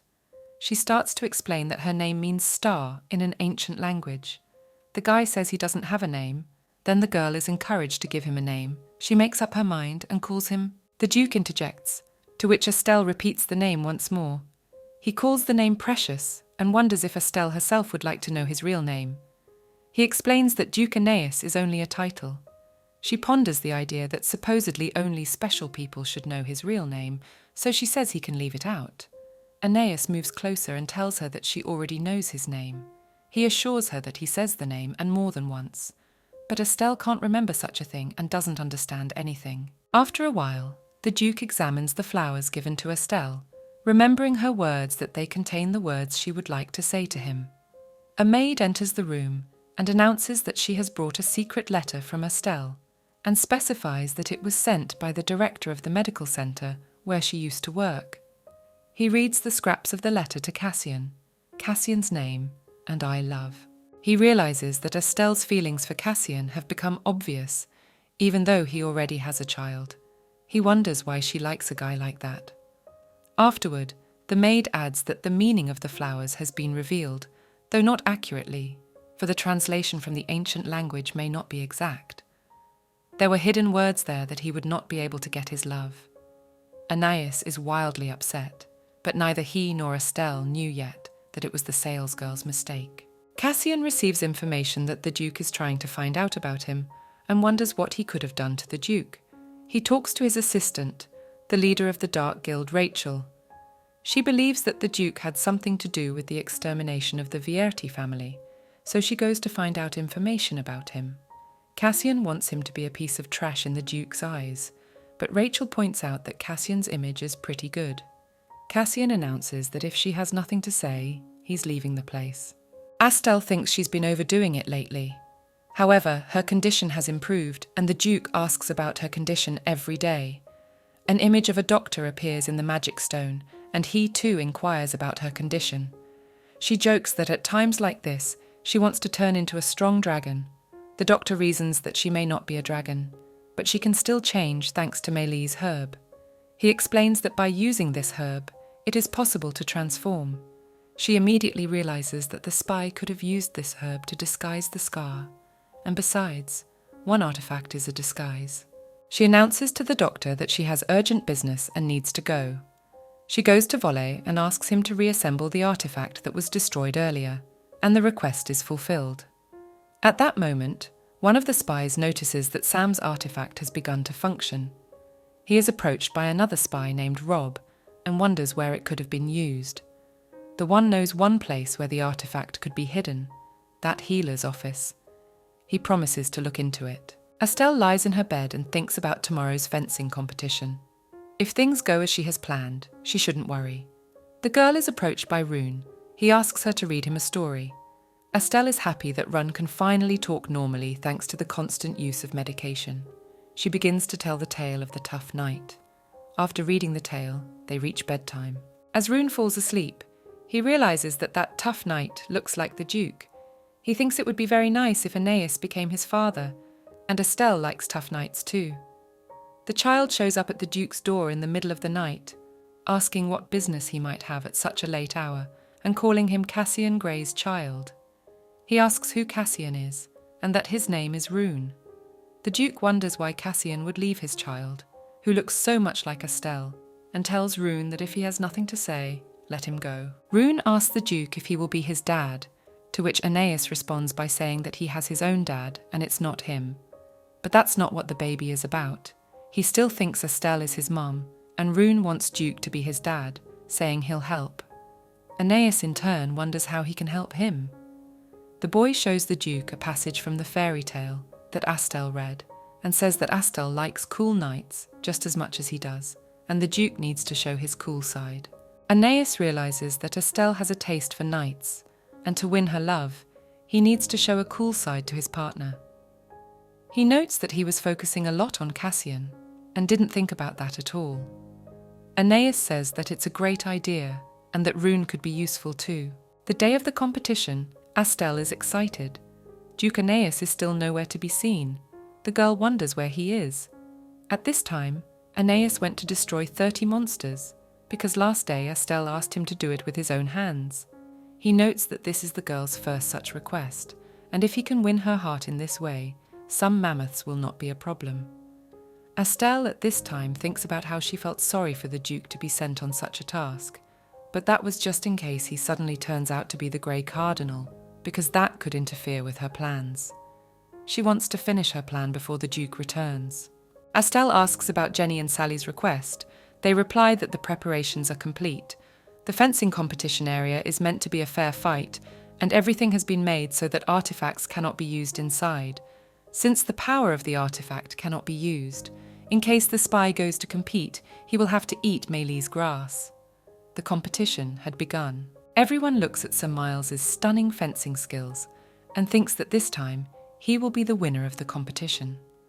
The winner of the competition, as everyone knows, takes an oath of allegiance to the lady of his heart. If he wins, Astel wonders if Miles will be able to choose her this time. Rune sits next to her and says she wants to see the Duke. Astel doesn't realise when the child had time to befriend the Duke. At that moment, Jenny catches the girl's attention and points somewhere to the side. In the other direction, Bell waves. He says he has been practicing hard for this day. Astel's spirits rise even more, and she hopes he does well, but notices that the boy's face seemed a little pale. On the competition court, Bell's face suddenly changes and he falls to the ground. The competition pauses, and a couple of men run out to the unconscious Bell. Astel asks if the competition should be stopped in such a case, to which Mr. Ricardo, who is sitting nearby, says not to panic and that the competition will continue afterwards. At this point, one of the servants approaches Mr. Ricardo. He has something to tell him. Ricardo wonders what Bunchel wants to tell him, and for a moment the guy has an imperceptible smirk on his face. He says that Mr. Bell lost consciousness on purpose. Astel impetuously interjects what he wants to say. Bunchel says that whoever did this is not present in the stadium at the moment, but Dr. Mace handed over Bell's medical records, which recorded all the medications that had been prescribed to Bell. A medicine called Courage Potion was recorded there, which Astel herself had prescribed for him. A smirk creeps back on the guy's face and he realises she's caught. Bunchel says that in addition to coca beans, the medicine Astel prescribed also contained morphine extract, which caused Bell's aggravation. Everyone nearby hears this and starts to react and discuss violently, because morphine is a narcotic substance that can be dangerous even for adults in small doses. Bunchel accuses Astel of trying to hurt Mr. Bell, saying that this potion will help him become more masculine, and that there will be a side effect on his body forever. He says that the bottom line is that Astel is a man who only thinks of therianthropes as inferior beasts. Everyone around them changes their faces and hurls insults in the girl's direction.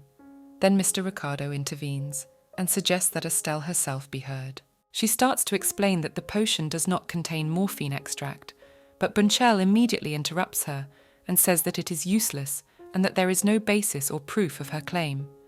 Then Astel says that she has proof, the recording artifact that Mr. Ricardo gave her. The main feature of the artifact is that it has a video recording function. The artifact shows a moment of conversation between Bell and Astel. She tells him that she's sorry she tricked him, because the so-called potion of courage turned out to be just water, and that she gave it a bluish colour with flower petals and herbs. She tells him about the placebo effect, that if you believe in some truth strongly enough, there is a therapeutic effect. Bell realises that he has not been brave all this time because of the potion. In fact, he has developed bravery in himself on his own. Astel says that the boy has been brave from the beginning.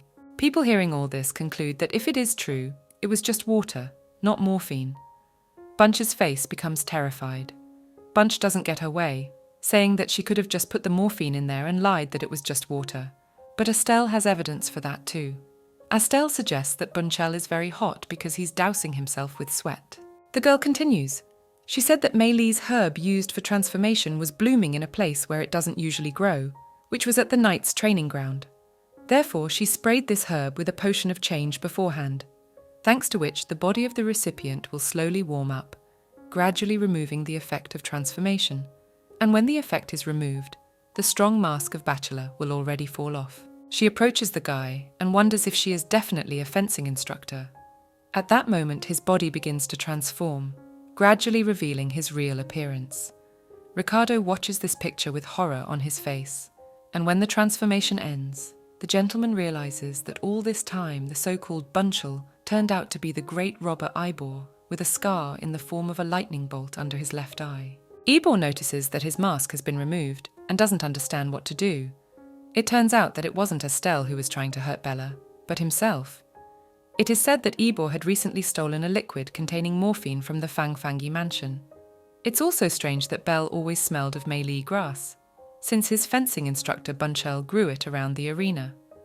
To make the transformation potion, the most important ingredient is Mei Li grass. It is also specified that if you mix Mei Li grass with morphine, the compound kills the person using it within a few months.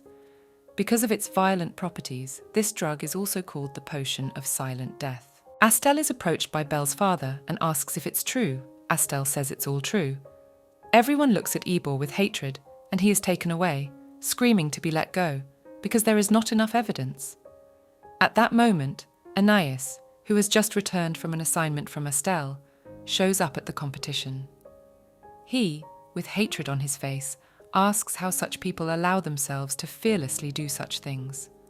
Astel was surprised to see him, since by her calculations, he should still be killing monsters. At that moment, Bel opens his eyes. He immediately sees his father and regrets not being able to show his brave appearance in front of him. His father hugs him and tells him that he was worried. Astel is also glad that Bel has come to his senses and remembers his parents seeing this picture. She asks how he was able to come back so quickly, to which the Duke immediately hugs her and says that he was worried about Astel. The girl hears the Duke's heartbeat, but can't tell if it's her heart beating so hard or Anaïsa's. She doesn't know the reason for it. People discuss the fact that just recently, Astel saved Mr. Ricardo and now Mr. Bell. They point out that although she is human, she deserves to be recognized. Ebor sits in the dungeon and doesn't understand how this could have happened. He never thought he would be caught by some simple human girl. At that moment, the Duke walks into the dungeon, and Ebor asks for forgiveness and promises to reveal all those behind him. Anais says there's no need for that, because he came here to vent all his accumulated anger on someone. Rumours are already circulating that the great robber Ebor is already dead, and that he was recently caught in a fencing competition. The last remaining of the spies stands outside the mansion, looking out over its rooftops in the moonlight. He doesn't understand how his comrade managed to get caught, how he managed to die so suddenly. Along with his dead comrades, their artifacts that belong to them have also disappeared. He realizes that he needs to contact that man. A great loss to lose his comrades and their artifacts, but he still has his last one. The spy is spotted by Cassian. He asks what the spy is doing like a rat and what he is holding. Cassian brings his hand to the scabbard and pulls out a sword. The spy starts running at Cassian, and upon reaching him, Cassian is the first to strike, killing him instantly. The boy doesn't understand why the unknown man, having no time to do anything, chose to die before his time. He notices an artifact falling off the spy. Cassian examines the corpse and realizes that he is wearing a garment made of Hebraham cloth. He also notices a note that fell out, on which ancient words were written: "A man with powers, the death of two and the actions of Duke Aeneas. He needs help from the capital and cuts a piece of cloth from his clothes." Cassian realizes that this letter must have been delivered to the capital, and that Aeneas killed two of his other accomplices. Cassian wonders whose side Duke Aeneas is on. If the Duke is not on the same side as them, why did he show such a suspicious attitude towards the guy? Cassian wondered. He also didn't understand why the Duke is hanging around Estelle. He concludes that Aeneas likes Estelle. The Duke himself is thinking the same thing at this time. He doesn't understand why Cassian Grey keeps hanging around the duchy. He thinks he's a therianthrope leech. Rune hears these words and interjects about the leech. Aeneas explains to him that he is talking about his biological father, Cassian Grey. That's the creep who is his real dad. Astel asks Rune if he really wants to call him Daddy, and receiving an affirmative answer, says that from now on, Rune is allowed to call him that. The boy runs to hug the Duke. Aeneas in turn asks if he wants to live with the three of them. The Duke lifts him up in his arms and says cheerfully that he likes it.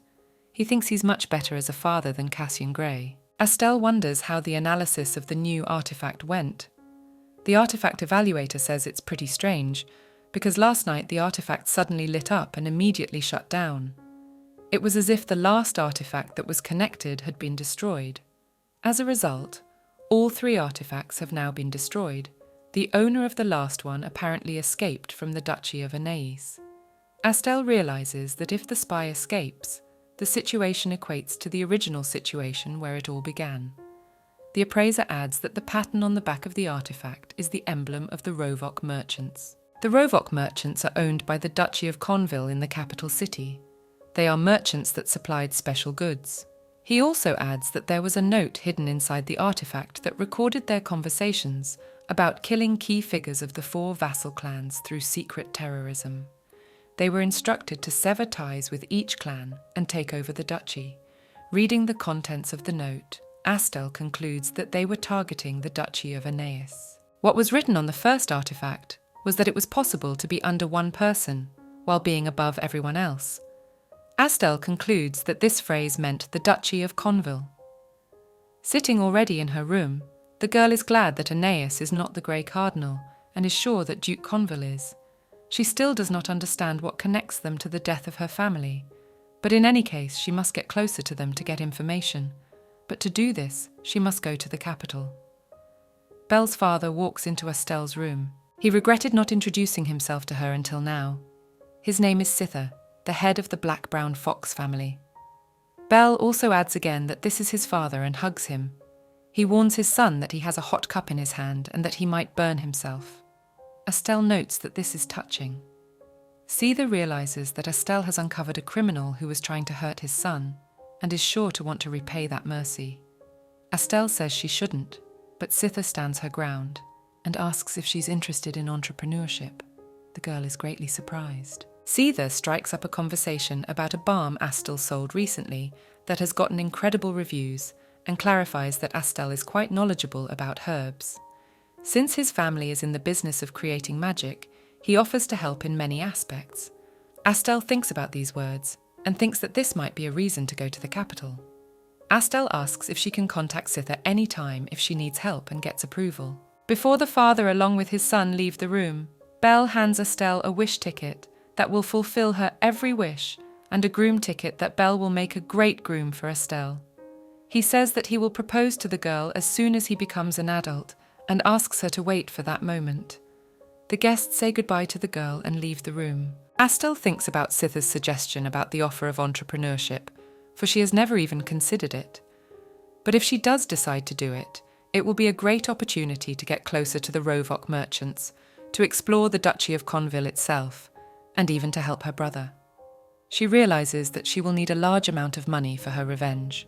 She wonders if her brother is eating well. At that moment, Jenny and Sally run into the room, shouting that there has been a great misfortune. They tell them that the Duke, carrying a baby on her back, went outside. She decided that Duke had suddenly decided to attack Rune and ran after her. Astel hopes that nothing will happen to the child. When she arrives, she sees the Duke sitting on a sheet next to the baby. They are having a picnic. The two are talking about sweets. Astel can't believe her eyes. Aeneas addresses Astel, saying that he regretted hearing about the Ebor and that he had not taken action beforehand. He declares that from now on, there will be no more therianthropes disrespecting people in Gretzogdom. He asks why the girl avoids his gaze. She doesn't understand why she can't look him in the eye either. She learns that the Duke is not the Grey Cardinal, that the wall in her heart was destroyed after that. Aeneas, from the looks of Astel, is starting to worry. He feels like he wants to be around Astel all the time, even though she turned him down. She asks what kind of rejection we're talking about, but then Rune starts calling the Duke Daddy. Astel doesn't understand what's going on and asks Rune what it all means.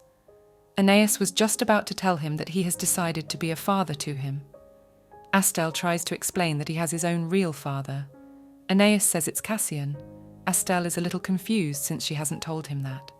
The Duke says he doesn't care, and also doesn't care if she's his biological mother or not, so he declares that Rune will be their child. He adds that Cassian will disappear from this world soon anyway. Astel doesn't know why he says that.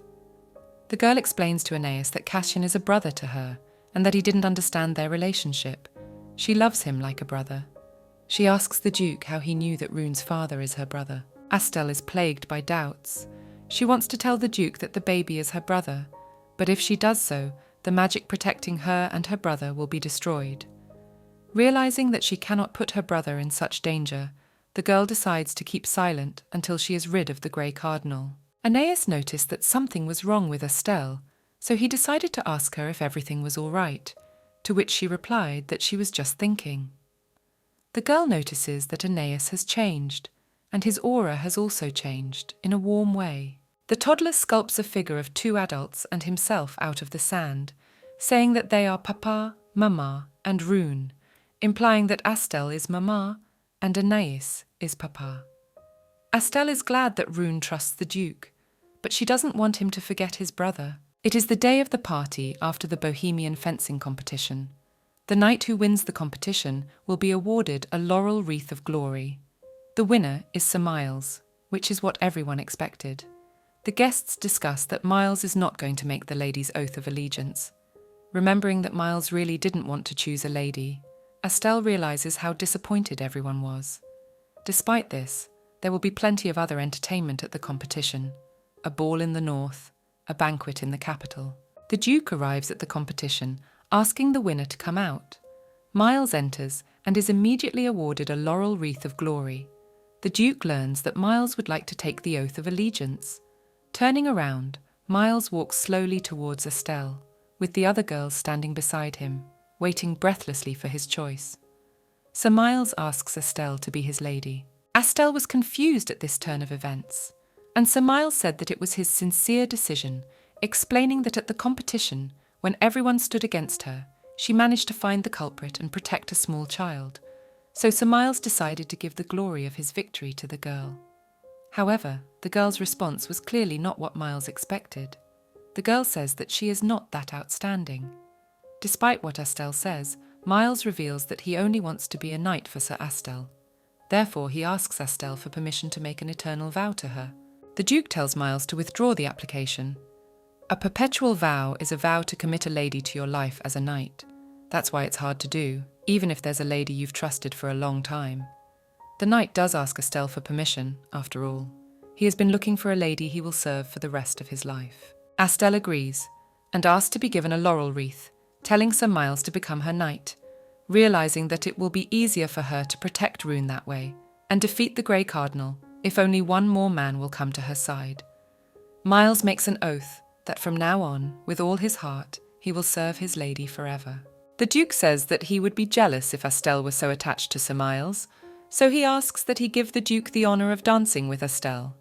They dance together. After a hard day, Estelle stands on the balcony and thinks about everything, about the dance with Sir Miles, and also with Aeneas.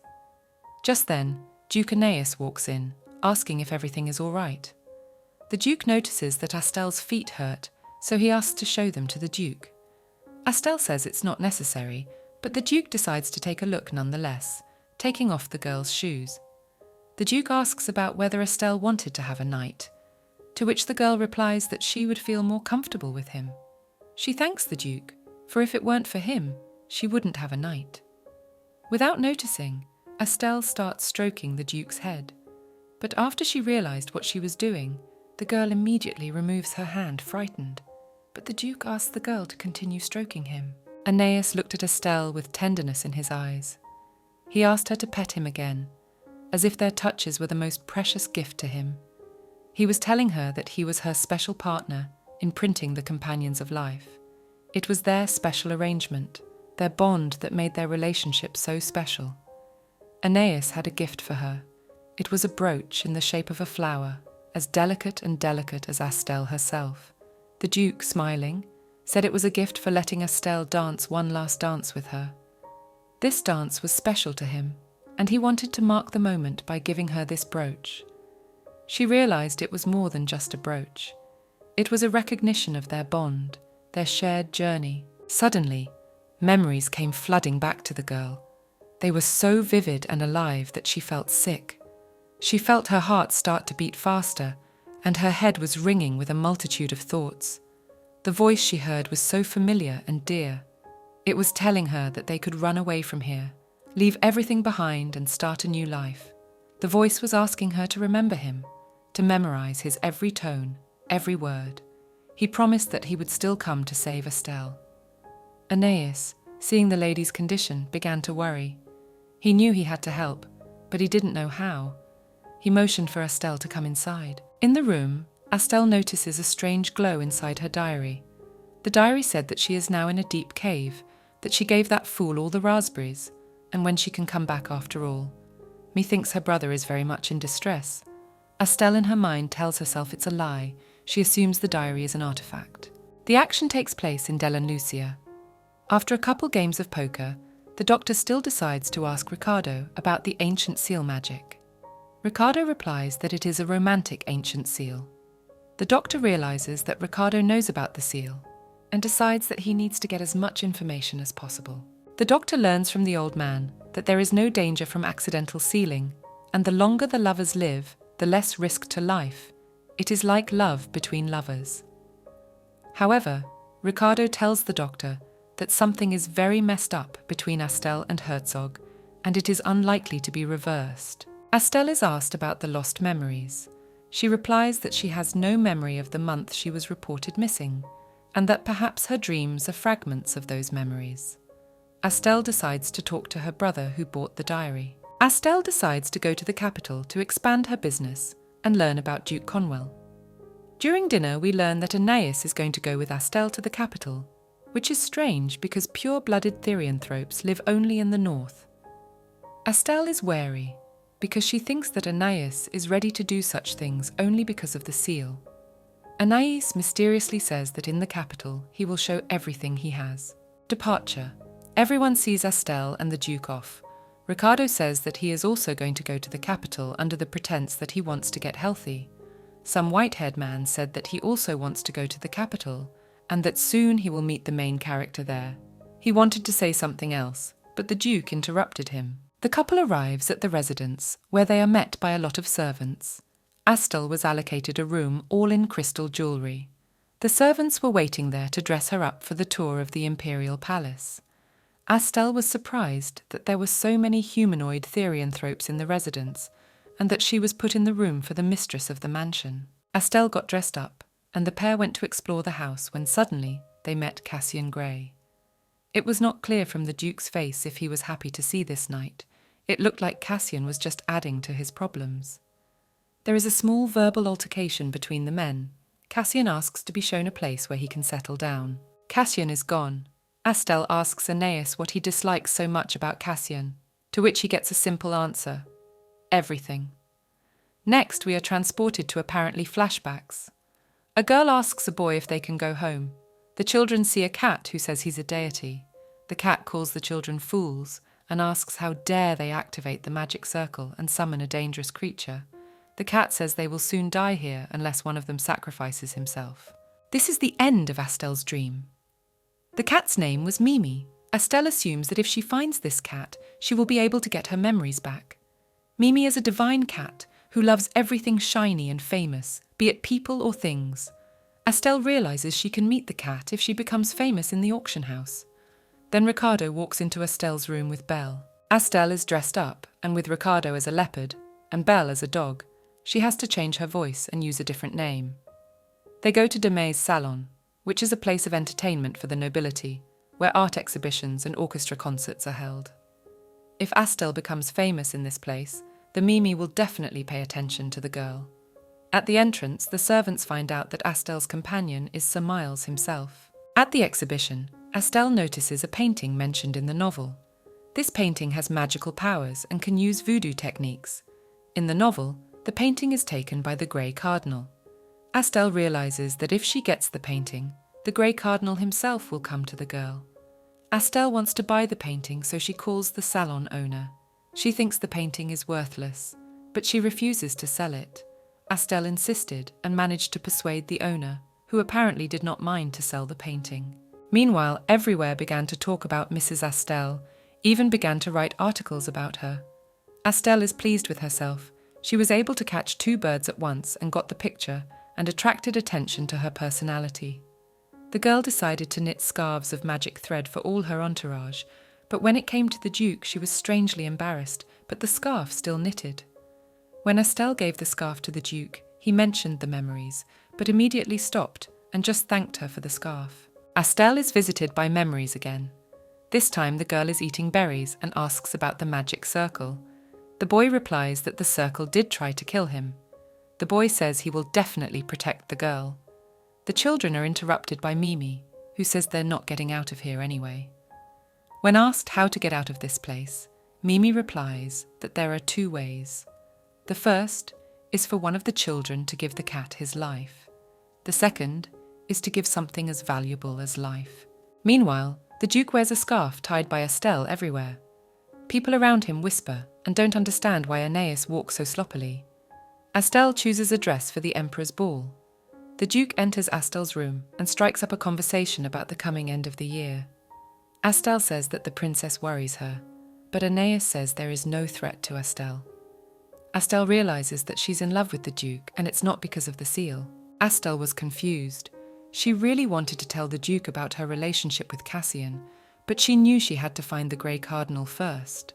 This was important to her, and she knew she couldn't just ignore it. She was sure that only after she found the Grey Cardinal would she be able to safely reveal the fact that she was from the Vietri family. She knew it would be a big shock to the Duke, but she knew she had to do it. She couldn't continue to live in the shadows, hiding her true identity. She was sure that the Duke would understand and accept her for who she was. But before she could do that, she needed to find the Grey Cardinal. Ball day. Astel is dressed in a smart dress. The couple meets Cassian, and the Duke shakes his hand carelessly and firmly. Cassian asks in bewilderment what is wrong. The Duke replies that he is merely fulfilling his lover's request to be on good terms with the knight. All three of them enter the palace and meet the princess. She is not particularly happy to see Astel and dismissively asks if she is the girl Aeneas is courting. The princess asks the Duke to see the emperor. Aeneas dares Cassian to come with her. Astel is left alone and sees Duke Conval in the crowd. The man is actually very strange. Conval approaches Astel and starts asking where his painting is. The girl immediately realized that he was talking about the coast. Conval definitely belongs to the dark side. Astel decides to activate the artifacts and summon Cassian. She tells Cassian that he needs to sneak to Conval and investigate. Now, Astel would not investigate alone. Now she and her brother would cooperate and act together. Calling time was running out, and Astel shouted to Cassian to trust only her. Conval is informed that she was involved in the deaths of Sam and Yvonne and was also living in Vietri County, to which Conval replies that he thought those traitors were long dead, and that if they still have people left, he'll finish them off. Astel was sitting in the mansion and suddenly heard a meow. It was Mimi. Mimi was getting high from the scent of Astel's perfume, which the girl had specially prepared to lure Mimi's cat. Mimi liked the smell and sat on Astel's lap and enjoyed the moment. Astel took Mimi to the mansion. The girl started to ask the cat about the memories, but he was stubborn and didn't want to say anything. He only said that Astel had to remember everything herself, and that something was preventing her, something very powerful. Astel decided that it was time to start a business. Her choice was a dessert shop, which was immediately known in the neighborhood. And of course the people of the imperial family decided to stop by. The princess was a little unwell, you could tell by her complexion. The princess ordered cake and tea. The imperial family was not happy that the cake had lettuce leaves in it, because that is commoner food. Astel, heartbroken at the memory of her parents, named one of her desserts Labyrinthos. It was the spell used by those who tried to kill her parents. She hoped that by doing so, the people involved would come to her and she could learn more about this tragic event. When the Empress tasted a piece of cake, a strange expression appeared on her face. It was as if she remembered something, but she immediately calmed down. She felt relieved, and she said with a smile that it was the best cake she had ever tasted in her life. Those words filled Astel's heart with joy and hope. She knew that her mission to find the truth about her parents was just beginning. The imperial family demanded an inspection of the cake that Astel had made. After the inspection, which revealed nothing, the healer said that there were only ordinary ingredients and herbs in the cake. The redhead became furious. She didn't understand how an ordinary cake could cure the Empress. The healer started making excuses that he couldn't find a diagnosis for the Empress, so it was impossible to cure her. The Empress yelled at the physician for not being able to cure the Empress of the disease that was cured by an ordinary cake. Astel intervened and said that she needed to talk to the Empress about her illness. Astel asked everyone to go out and leave her alone with the Empress. Once everyone was out, Astel said that the treatment was wrong from the beginning, because the herbs she added to the cake prevent curses, and that is what the name Labyrinthos refers to. As it turns out, the Empress is under a curse. The boy learns about the curse of Duke Conval, but the Crown Prince does not know that it is only a rumour spread throughout the empire.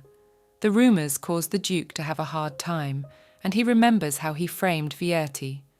The Duke continues to blame Astel for spreading the word of his framing, and also believes she was involved, since she herself lived in the county of Vietri. Conville promises the prince that he will prove her innocence. But the Duke plans to kill Estelle. Aeneas's son plays with the cat, while Aeneas himself comes to see Estelle. However, Estelle was not there according to the cat.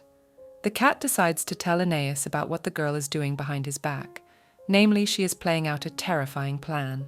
The cat also intimidates Aeneas that Estelle might be planning to kill the boy. However, Aeneas says that she is going to help the girl under any circumstances, to which the cat is disappointed because his plan to tease the boy has failed. Aeneas finds out from the cat the girl's whereabouts. Estelle, meanwhile, continues to clean the store, letting the others go. The girl thinks about a guy with a red shade of hair and realizes that he is the crown prince. Estelle remembers from the piece that the young man had ties to Conville. However, she decides to delve a little further to find out more about this guy. Suddenly, Duke Conville appears behind the girl's back. The girl is worried, not knowing the Duke's intentions. The Duke tries to find out if Estelle really set him up. Estelle begins to realize that the Duke is responsible for the situation with the family. Not getting an answer, the Duke decides to force the girl to talk. Cat notices that the artifact has changed color to red. At the same time, he tells Aeneas about it. They both realize that the artifact only changed color because Estelle is in danger. At this time, Conville strangles the girl outside the store, hoping to hear back from her. Estelle wakes up in the torture room. Duke Conville immediately appears, warning the girl that torture is imminent. Estelle hopes that her brother can find the books and records they need, while the girl buys them time. The girl tries to ask the Duke the purpose of her abduction, to which the Duke answers nothing. Estelle remembers the death of Conville's family, so she assumes that all his actions are because of that. At this time, Estelle's brother infiltrates the guy's mansion, thanks to Estelle distracting the Duke. Wandering through the Hall of Archives, he finds the story of the Vierti family's disappearance. Remembering the past, Brother Estelle realizes that he has been spotted, so he leaves in a hurry. The Duke reminisces about the old days, remembering his promise to get rid of all people with any powers. And to do that, he needs to kill Estelle. The girl says that she will now be saved by the man she loves, who expresses his true emotions, to which the Duke replies that she is using her useless tricks to the very end. The Duke promises to find the one who has been hiding in the shadows and expose him. Using mental black magic, the Duke hopes to get rid of the girl, but senses something strange, the sound of the clock tower. Estelle asks to ring the bells of the tower to understand why the building is always silent. After that, Conville stops seeing his family. Angry, the Duke is about to finish off Estelle when suddenly he is killed by Aeneas. Estelle loses consciousness. The cat who came with Aeneas manages to transfer the Duke's soul into another body, leaving only the present lifeless body on the floor. Estelle is carried out of the torture room in her arms. Estelle has a dream about her past, where she's talking to a guy and notices the ears he has developed. She likes them. This guy is a wolf dog, who was improved by the wolf race through illegal experiments. They gave up on him because he turned out to be weak and put a magic circle on him. The cat explains that the only reason he's not dead yet is because Estelle saved him, but mentions that if the cave collapses, it's only a matter of time before they die. The boy thinks he doesn't like Estelle because of his weakness, but it turns out to be different. Estelle gives him the name Nox because her name is associated with day and Nox with night. The girl has to erase her memories to save her friend's life. He promises to find her later and become best friends again. Estelle wakes up in the room where Aeneas is sitting. Hugging him, the girl says that she missed him, calling the young man Nox. The guy wonders how the girl remembered it, to which the girl replies that her memories came back. The pair kiss, and the girl realizes that her first kiss was with the man she really loves as he loves her. Aeneas warns Estelle that her body hasn't had time to fully recover yet, so she needs to rest. Estelle is still surprised that Aeneas is Nox. Aeneas has worked very hard to fulfill what she promised to Estelle. Aeneas asks Estelle how he can help her, explaining his eagerness by saying that he will always be on her side. An agitated brother enters Estelle's room. Her brother is disturbed by her relationship with Aeneas. Estelle tells her brother about how Aeneas saved her when she was young, and also tells him that she and Aeneas have become lovers. While Estelle was looking at the account book, she realized that Duke Conville had framed the Vierti family. So the crown prince was going to deal with the duke in a duel and also destroy all the beasts of the Anais duchy. The girl realized that the crown prince and Conville had rallied together. After all, a search of the prince's palace can find a lot of evidence of their cooperation, but they can't do without the help of the imperial family. Estelle offers to talk to the duke to find out the prince's intentions. The girl's brother is hesitant. He thinks it will have unpleasant consequences for them, but Estelle believes that Duke Aeneas will not refuse them and will help them. The duke agrees to help the girl and her brother. The brother did not expect to hear such a thing from the duke, so he asks if he really believes these words, to which the duke replies that he trusts Estelle, so he agreed to help. Estelle offers to team up and defeat the crown prince. The girl's brother, Cassian, decides to trust the duke and finally do away with the crown prince and clear the name of the Vierti family. At this time, rumours spread through the city that Duke Conville was a mage, not understanding how his family got to this point. These discussions are heard by Duke Conville himself, whose soul has been moved into another body. The duke plots to meet with the crown prince to finally put an end to the Vierti family and Duke Aeneas, hoping to continue living happily ever after. Cassian asks for proof that the duke and the prince are acting together, but to do so, they will have to search the prince's chambers, which is not easy. Duke Aeneas promises to do his best to make sure they have all the proof they need. The boys begin to discuss a further plan of action. Estelle proposed to follow the prince and Conville, which she will do on her own, because the duke has a spell on him, in which Estelle can meet him twice a day, so she will keep an eye on what is happening.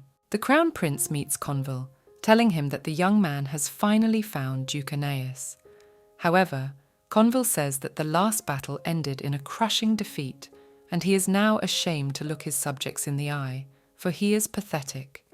The prince suggests taking the next step in their plan together. The duke meets with the emperor, informing him that the crown prince is to be elevated to the rank of king. The man is surprised by this information, but Aeneas, meanwhile, explains that it was a long-standing plot with the Duke of Conville. The duke also tells the emperor about the rumours about the crown prince's connection to dark magic. Aeneas asks the man in every way possible to dissuade the crown prince. The emperor bursts into the crown prince's chamber, not understanding how he can act so recklessly. The young man excuses himself by saying that it is his job and asks the man not to worry. The man realizes that the crown prince is still not himself. The prince is guarded while he kneels. The emperor lets the knights go, saying that he needs to speak to his son. After answering the emperor's question about the prince's behavior, the emperor allows him to stand up. The prince swoops down on his father, thanking him for his understanding, while at the same time poisoning him. The emperor falls into a coma. In the wake of magic, they say that the culprit is their family Vierti, but everyone knows that they are all dead, but the anger of the people towards their family is growing. From every corner of the empire are heard shouts and cries for punishment of the family Vierti. Estelle has no way of understanding what has happened. Duke Aeneas begins to realize that the prince is going to kill him. Aeneas takes out an envelope with the crown prince's decree to start a war against the monsters. In the novel Estelle had read, it was written about knights suffering from the same symptoms as the emperor. It was a strange and disturbing coincidence that couldn't just be a coincidence. She realized that the prince was probably planning something terrible, and she must thwart him. Estelle decided that she needed to make an antidote. She knew it wouldn't be easy, but she was up for the challenge. She began to search for the information and materials she would need and prepared herself for the hard work ahead. She was determined to stop the prince from carrying out his evil plan. She knew it would be dangerous, but she was willing to take the risk to save the emperor and the knights. She was sure she could do it because she was Estelle, a girl with a strong spirit and an unshakable will. At the imperial palace, the prince admonishes the duke, promising that if he survives, he will be rewarded with a winner's laurel wreath. The duke promises to return with victory, while the prince smiles at the fact that his plan is going as planned. Conville talks to the prince, saying that he will spread a small dose of poison among the knights. Their bodies will weaken like a disease, and no one will even think it's poison. And they will only find out that they are poisoned on the battlefield, when it will be too late to do anything and everyone will die. The prince hopes that all the knights together with the duke will be destroyed, and the monsters will be just an excuse for their deaths. The resources provided by the imperial palace are not enough, so Estelle visits the duke's castle to prepare resources. There, Estelle meets Rudel, who gives her a warm welcome. And also Estelle learns that the duke is looking for a master in poison medicine. The guy introduces the girl to excellent masters. After telling them about the situation, they start working on an antidote immediately. Estelle also asks for help in putting up flyers, as she will need to leave for a while. The pamphlets eventually begin to show inscriptions about the prince. Conville, noticing these inscriptions, reports them to the prince. Conville tells the prince that Estelle and Cassien are Viertes' heirs. They decide to capture the brother and sister first, and then kill the duke. Estelle herself finds out about this conversation thanks to her spell. The princess returns to the imperial palace, relaying her mother's words for the prince to stop. The prince asks her to relay to her mother that the emperor will die soon, and the prince will get rid of the ban on travelling. The princess realizes that her brother's words are too sure, as if he took care of it himself. The prince instructs the princess to keep quiet about it, for without him, the girl would not be a princess. Estelle and Aeneas look up at the starry sky.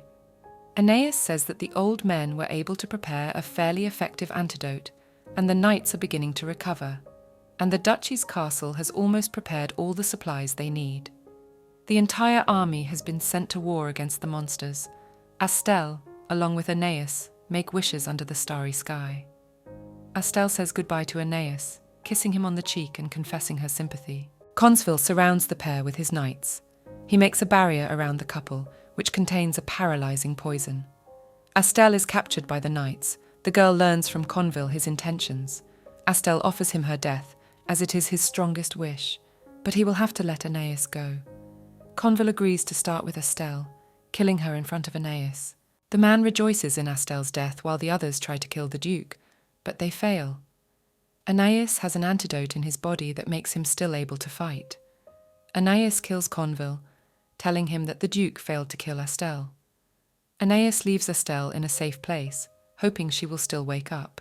The prince tries to contact the Duke of Conville, but so far all his attempts are in vain. The prince turns out to have another ace up his sleeve, but suddenly a servant bursts into the prince's chambers, telling him to flee, and behind the servant himself, Duke Aeneas bursts in, killing the prince's servant and greeting his highness. Realizing that Conville has lost, the prince decides to get Aeneas out of his chambers by calling his knights, but all this proves futile. The duke has taken care of it beforehand. Cassien enters the chambers with the task of arresting the crown prince, a criminal who has conspired against the emperor. It turned out that Estelle had asked her brother to visit the emperor, giving him a potion. So Cassien brings the antidote to the emperor, saving his majesty. Cassien asks the emperor for a favor, granting the emperor life through the potion that the young man will supply every day. By order, the crown prince was punished. However, he used the very ace up his sleeve, thanks to which everything came to an abrupt end. The imperial palace began to crumble. The totem, thanks to which the prince was able to save himself, was supposed to save him, and then, by turning the hands on the clock, return everything to normal. But the prince dropped the totem from his hands, and it was picked up by the empress. Aeneas appears when tragedy strikes between mother and son. In Duke Anaïs's memoirs, Estelle said that the book mentioned a powerful weapon of the dark side, capable of destroying space and time. It could be used only once, and only as a last resort. Aeneas also confessed to Estelle that he was not subject to the magic of time. Aeneas twists the prince's wrist, warning him not to move. The prince tries his best to persuade his mother to give him the totem and not return him to the past. The mother refuses to return to the past, not as the prince's mother, but as the empress. So she decides to imprison the prince. The knights stop the rebellion of the knight's subordinates. The prince realizes that the plan has failed and the totem is gone, for he has already used it once. The prince is imprisoned in a dungeon. Rumors spread throughout the city about the crown prince, that he was locked in the lowest dungeon. A riot broke out in the city, asking for the prince's execution, for poisoning the emperor and because of several noble families. The Count of the Vietri family was the main traitor, so they got rid of him immediately. Astel's brother buys her a necklace, telling her it is a good day. Upon arriving at the duchy, Cassian is told that it is extremely difficult to meet with Astel right now. Not understanding what is going on, Cassian decides to ask if Astel is now in residence. Aeneas answers him in the affirmative to this question. The girl's brother asks Aeneas to tell her that he wants to meet her. Cassian is escorted to see Astel, but she is still lying there without moving. Astel finally opens her eyes. Calmly, her brother tries to find out how she woke up if her heart wasn't beating. However, he forgot about the note that was taped to the medicine.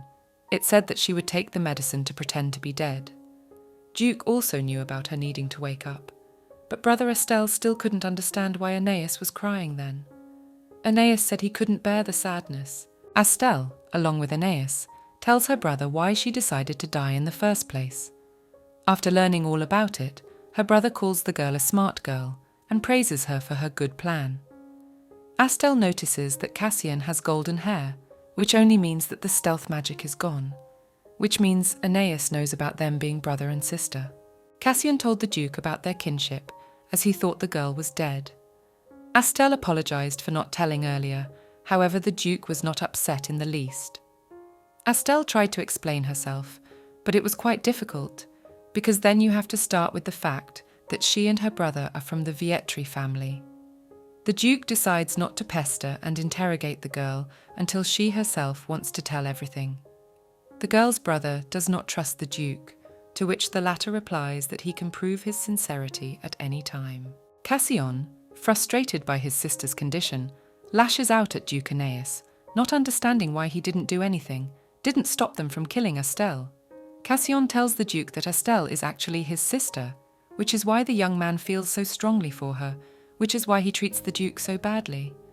After Cassian told this, the spell fell off him, and his brown hair became golden again like before. Aeneas was shocked by this information. Astel wakes up abruptly, and her brother can't believe his eyes, looking at this miracle, because her heart wasn't beating. Astel tells her brother about the note that was on the jar of antidote. Astel is happy to see the Duke again, and he is happy to see her awake. The brother did not understand why the Duke was crying if he knew about everything, to which the Duke replied that he could not see the girl in such a state. There was no way he could bear the sadness. The Duke wished Astel had seen him kill the prince. His brother could not understand how it happened that Astel was killed. The girl told him that it was their plan. It was the only way they could take Conville by surprise. Her brother didn't understand why such sacrifices were necessary, to which Astel replied that the crown prince was too arrogant, so it was necessary to separate them from Conville first, and then get rid of the prince. The girl also asked for help from the empress, who couldn't refuse and helped as much as she could. The brother praises his sister for such a good plan. Astel realizes that her brother has his golden hair visible, which only means that the stealth magic is gone, which means Aeneas knows that they are brother and sister. Cassian told the Duke about their kinship since he thought the girl was dead. Astel apologized for not telling earlier. However, the Duke was not the least bit upset. Astel tried to explain herself, but it was quite difficult, because then you have to start with the fact that she and her brother are from the Vietri family. The Duke decides not to pester and interrogate the girl until she herself wants to tell everything. The girl's brother does not trust the Duke, to which the latter replies that he can prove his sincerity at any time. Astel and Cassian come to the chambers of the baby, who is crying sorrowfully over Astel's death. As they get closer to the baby, Astel calls out his name, and he looks up and realizes that the girl is okay. He runs into the girl's arms, talking about how much he missed her. Astel introduces Rune to Cassian. Rune is told that Cassian is his father, but the boy says that his father is the Duke. Astel replies to Rune that his father is Cassian, because they even look alike. Rune didn't want to realize that the young man was really his father, explaining that Cassian didn't come when the baby was crying and sick. Cassian apologizes to the baby, hugging him and telling him that he will get better, and asks to live together. The baby calls Astel mommy, however the adults deny it, saying she is an aunt. Cassian suggests that Astel and Rune live together, since they are a family. However, the baby asks about the Duke, putting his father in a stupor. Cassian tells the baby that there will be no duke in their future. Aeneas says goodbye to the boys, asking lastly if they want to stay, to which Cassian refuses, saying that they are now family and will live together without the duke. Astel runs to Aeneas for not thinking anything wrong, to which Aeneas replies that she understands, and says it's his fault. Aeneas is only worried because she is afraid she won't see Astel again, because of her brother's bad attitude towards the duke. Astel tells the duke to come visit them, because she wants to be with Aeneas. Their sweet conversation is interrupted by an irritated Cassian, reminding them that it's time for them to go. The duke says that the boys can come any time they want if they want to, and Aeneas will be waiting to meet them. Cassian promises that he will never return to the mansion again, forbidding Astel to go more than 100 meters away from it. Astel tries to find out from his brother when he will decide to tell about them, Vietri, to which his brother says that he recently heard a conversation in the marketplace in which people pitied the Vietri family. So the young man decides to tell the story at the emperor's ball in a week. The Vietri family, thought to be dead, has returned alive. Since ancient times, immediately after the birth of a child in the imperial family, an ancient magic stone was used to register the identity of the child, and a small magic circle was engraved on the wrists of the children who performed the ritual. Now the boys could enter the imperial palace, passing through the magical barrier that surrounds it, and then it would be revealed that they were brother and sister, Vietri. Cassian has gathered with his friends to discuss what to do with the prince's minions, as they are annoying people because of their persistence. They decided to get rid of them all in a month or two. The massacre was only a matter of time. Some group of necromancers had launched a war against the imperial knights. Everyone realized that this was their final folly. Prince Aeneas arrives to help with the leftovers, which brother Astel is not very happy about. Duke Aeneas brings Cassian some coffee, as the young man is very fond of it. Aeneas asks Cassian what kind of son-in-law he would like, to which the young man replies that he would like to have common interests with this man. The duke tried to please and placate Cassian, but Cassian came up with something new every time, because he did not want such a son-in-law. In the end, Cassian gave up, and the duke called him his brother-in-law. At the Grey Mansion, Astel tries on a dress, asking her brother to judge her choice. Her brother tells Astel that they have to stand out tonight, since they haven't been able to do so before. Astel hopes that Aeneas will show up at the ball, since he hasn't even written to her once. Astel is tormented by anxious thoughts. She does not want to think that the duke has forgotten about her. The flow of the girl's thoughts is interrupted by her brother. Astel decides to stop screwing herself up, hoping that the duke is just busy, and they will see each other soon. Aeneas realizes that Astel has not received his letters. Even when he arrived at the mansion, he could not see the girl, because he was chased away all the time. Aeneas hopes to meet the girl as soon as possible, because the imperial ball is coming soon.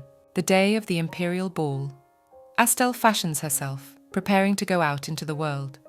Taking her brother under her arm, they go out to unveil the Vietri. Anticipating what is to come, they step out. On the threshold to the palace entrance, they are met by a man reminding them that they must pass through a barrier to enter the palace. Astel decides to try to enter the palace first, thanks to a special stone, but it shows the names of 2 dead people. Then Cassian tells that he is the deceased son of the Vietri family. The boy escorts his brother and sister to the emperor, saying that the young man's name is not Cassian Grey. Brother Astel then decides to introduce himself, saying that his real name is Lucas Vietri, and Astel Hazel Vietri are the official successors of the Vietri family. The emperor realizes that he is a hero who has uncovered the crown prince's plot and is also a descendant of Count Vietri. There is whispering from everywhere. People do not understand how this can be. The empress approaches the others, saying that she assumed this. The brother and sister bow, asking to enjoy the ball, for they have passed the identification procedure. The emperor wishes the brother and sister a good evening. Lucas is told that His Majesty is expecting him. Lucas leaves, warning Hazel that if anyone touches her, they will be in trouble.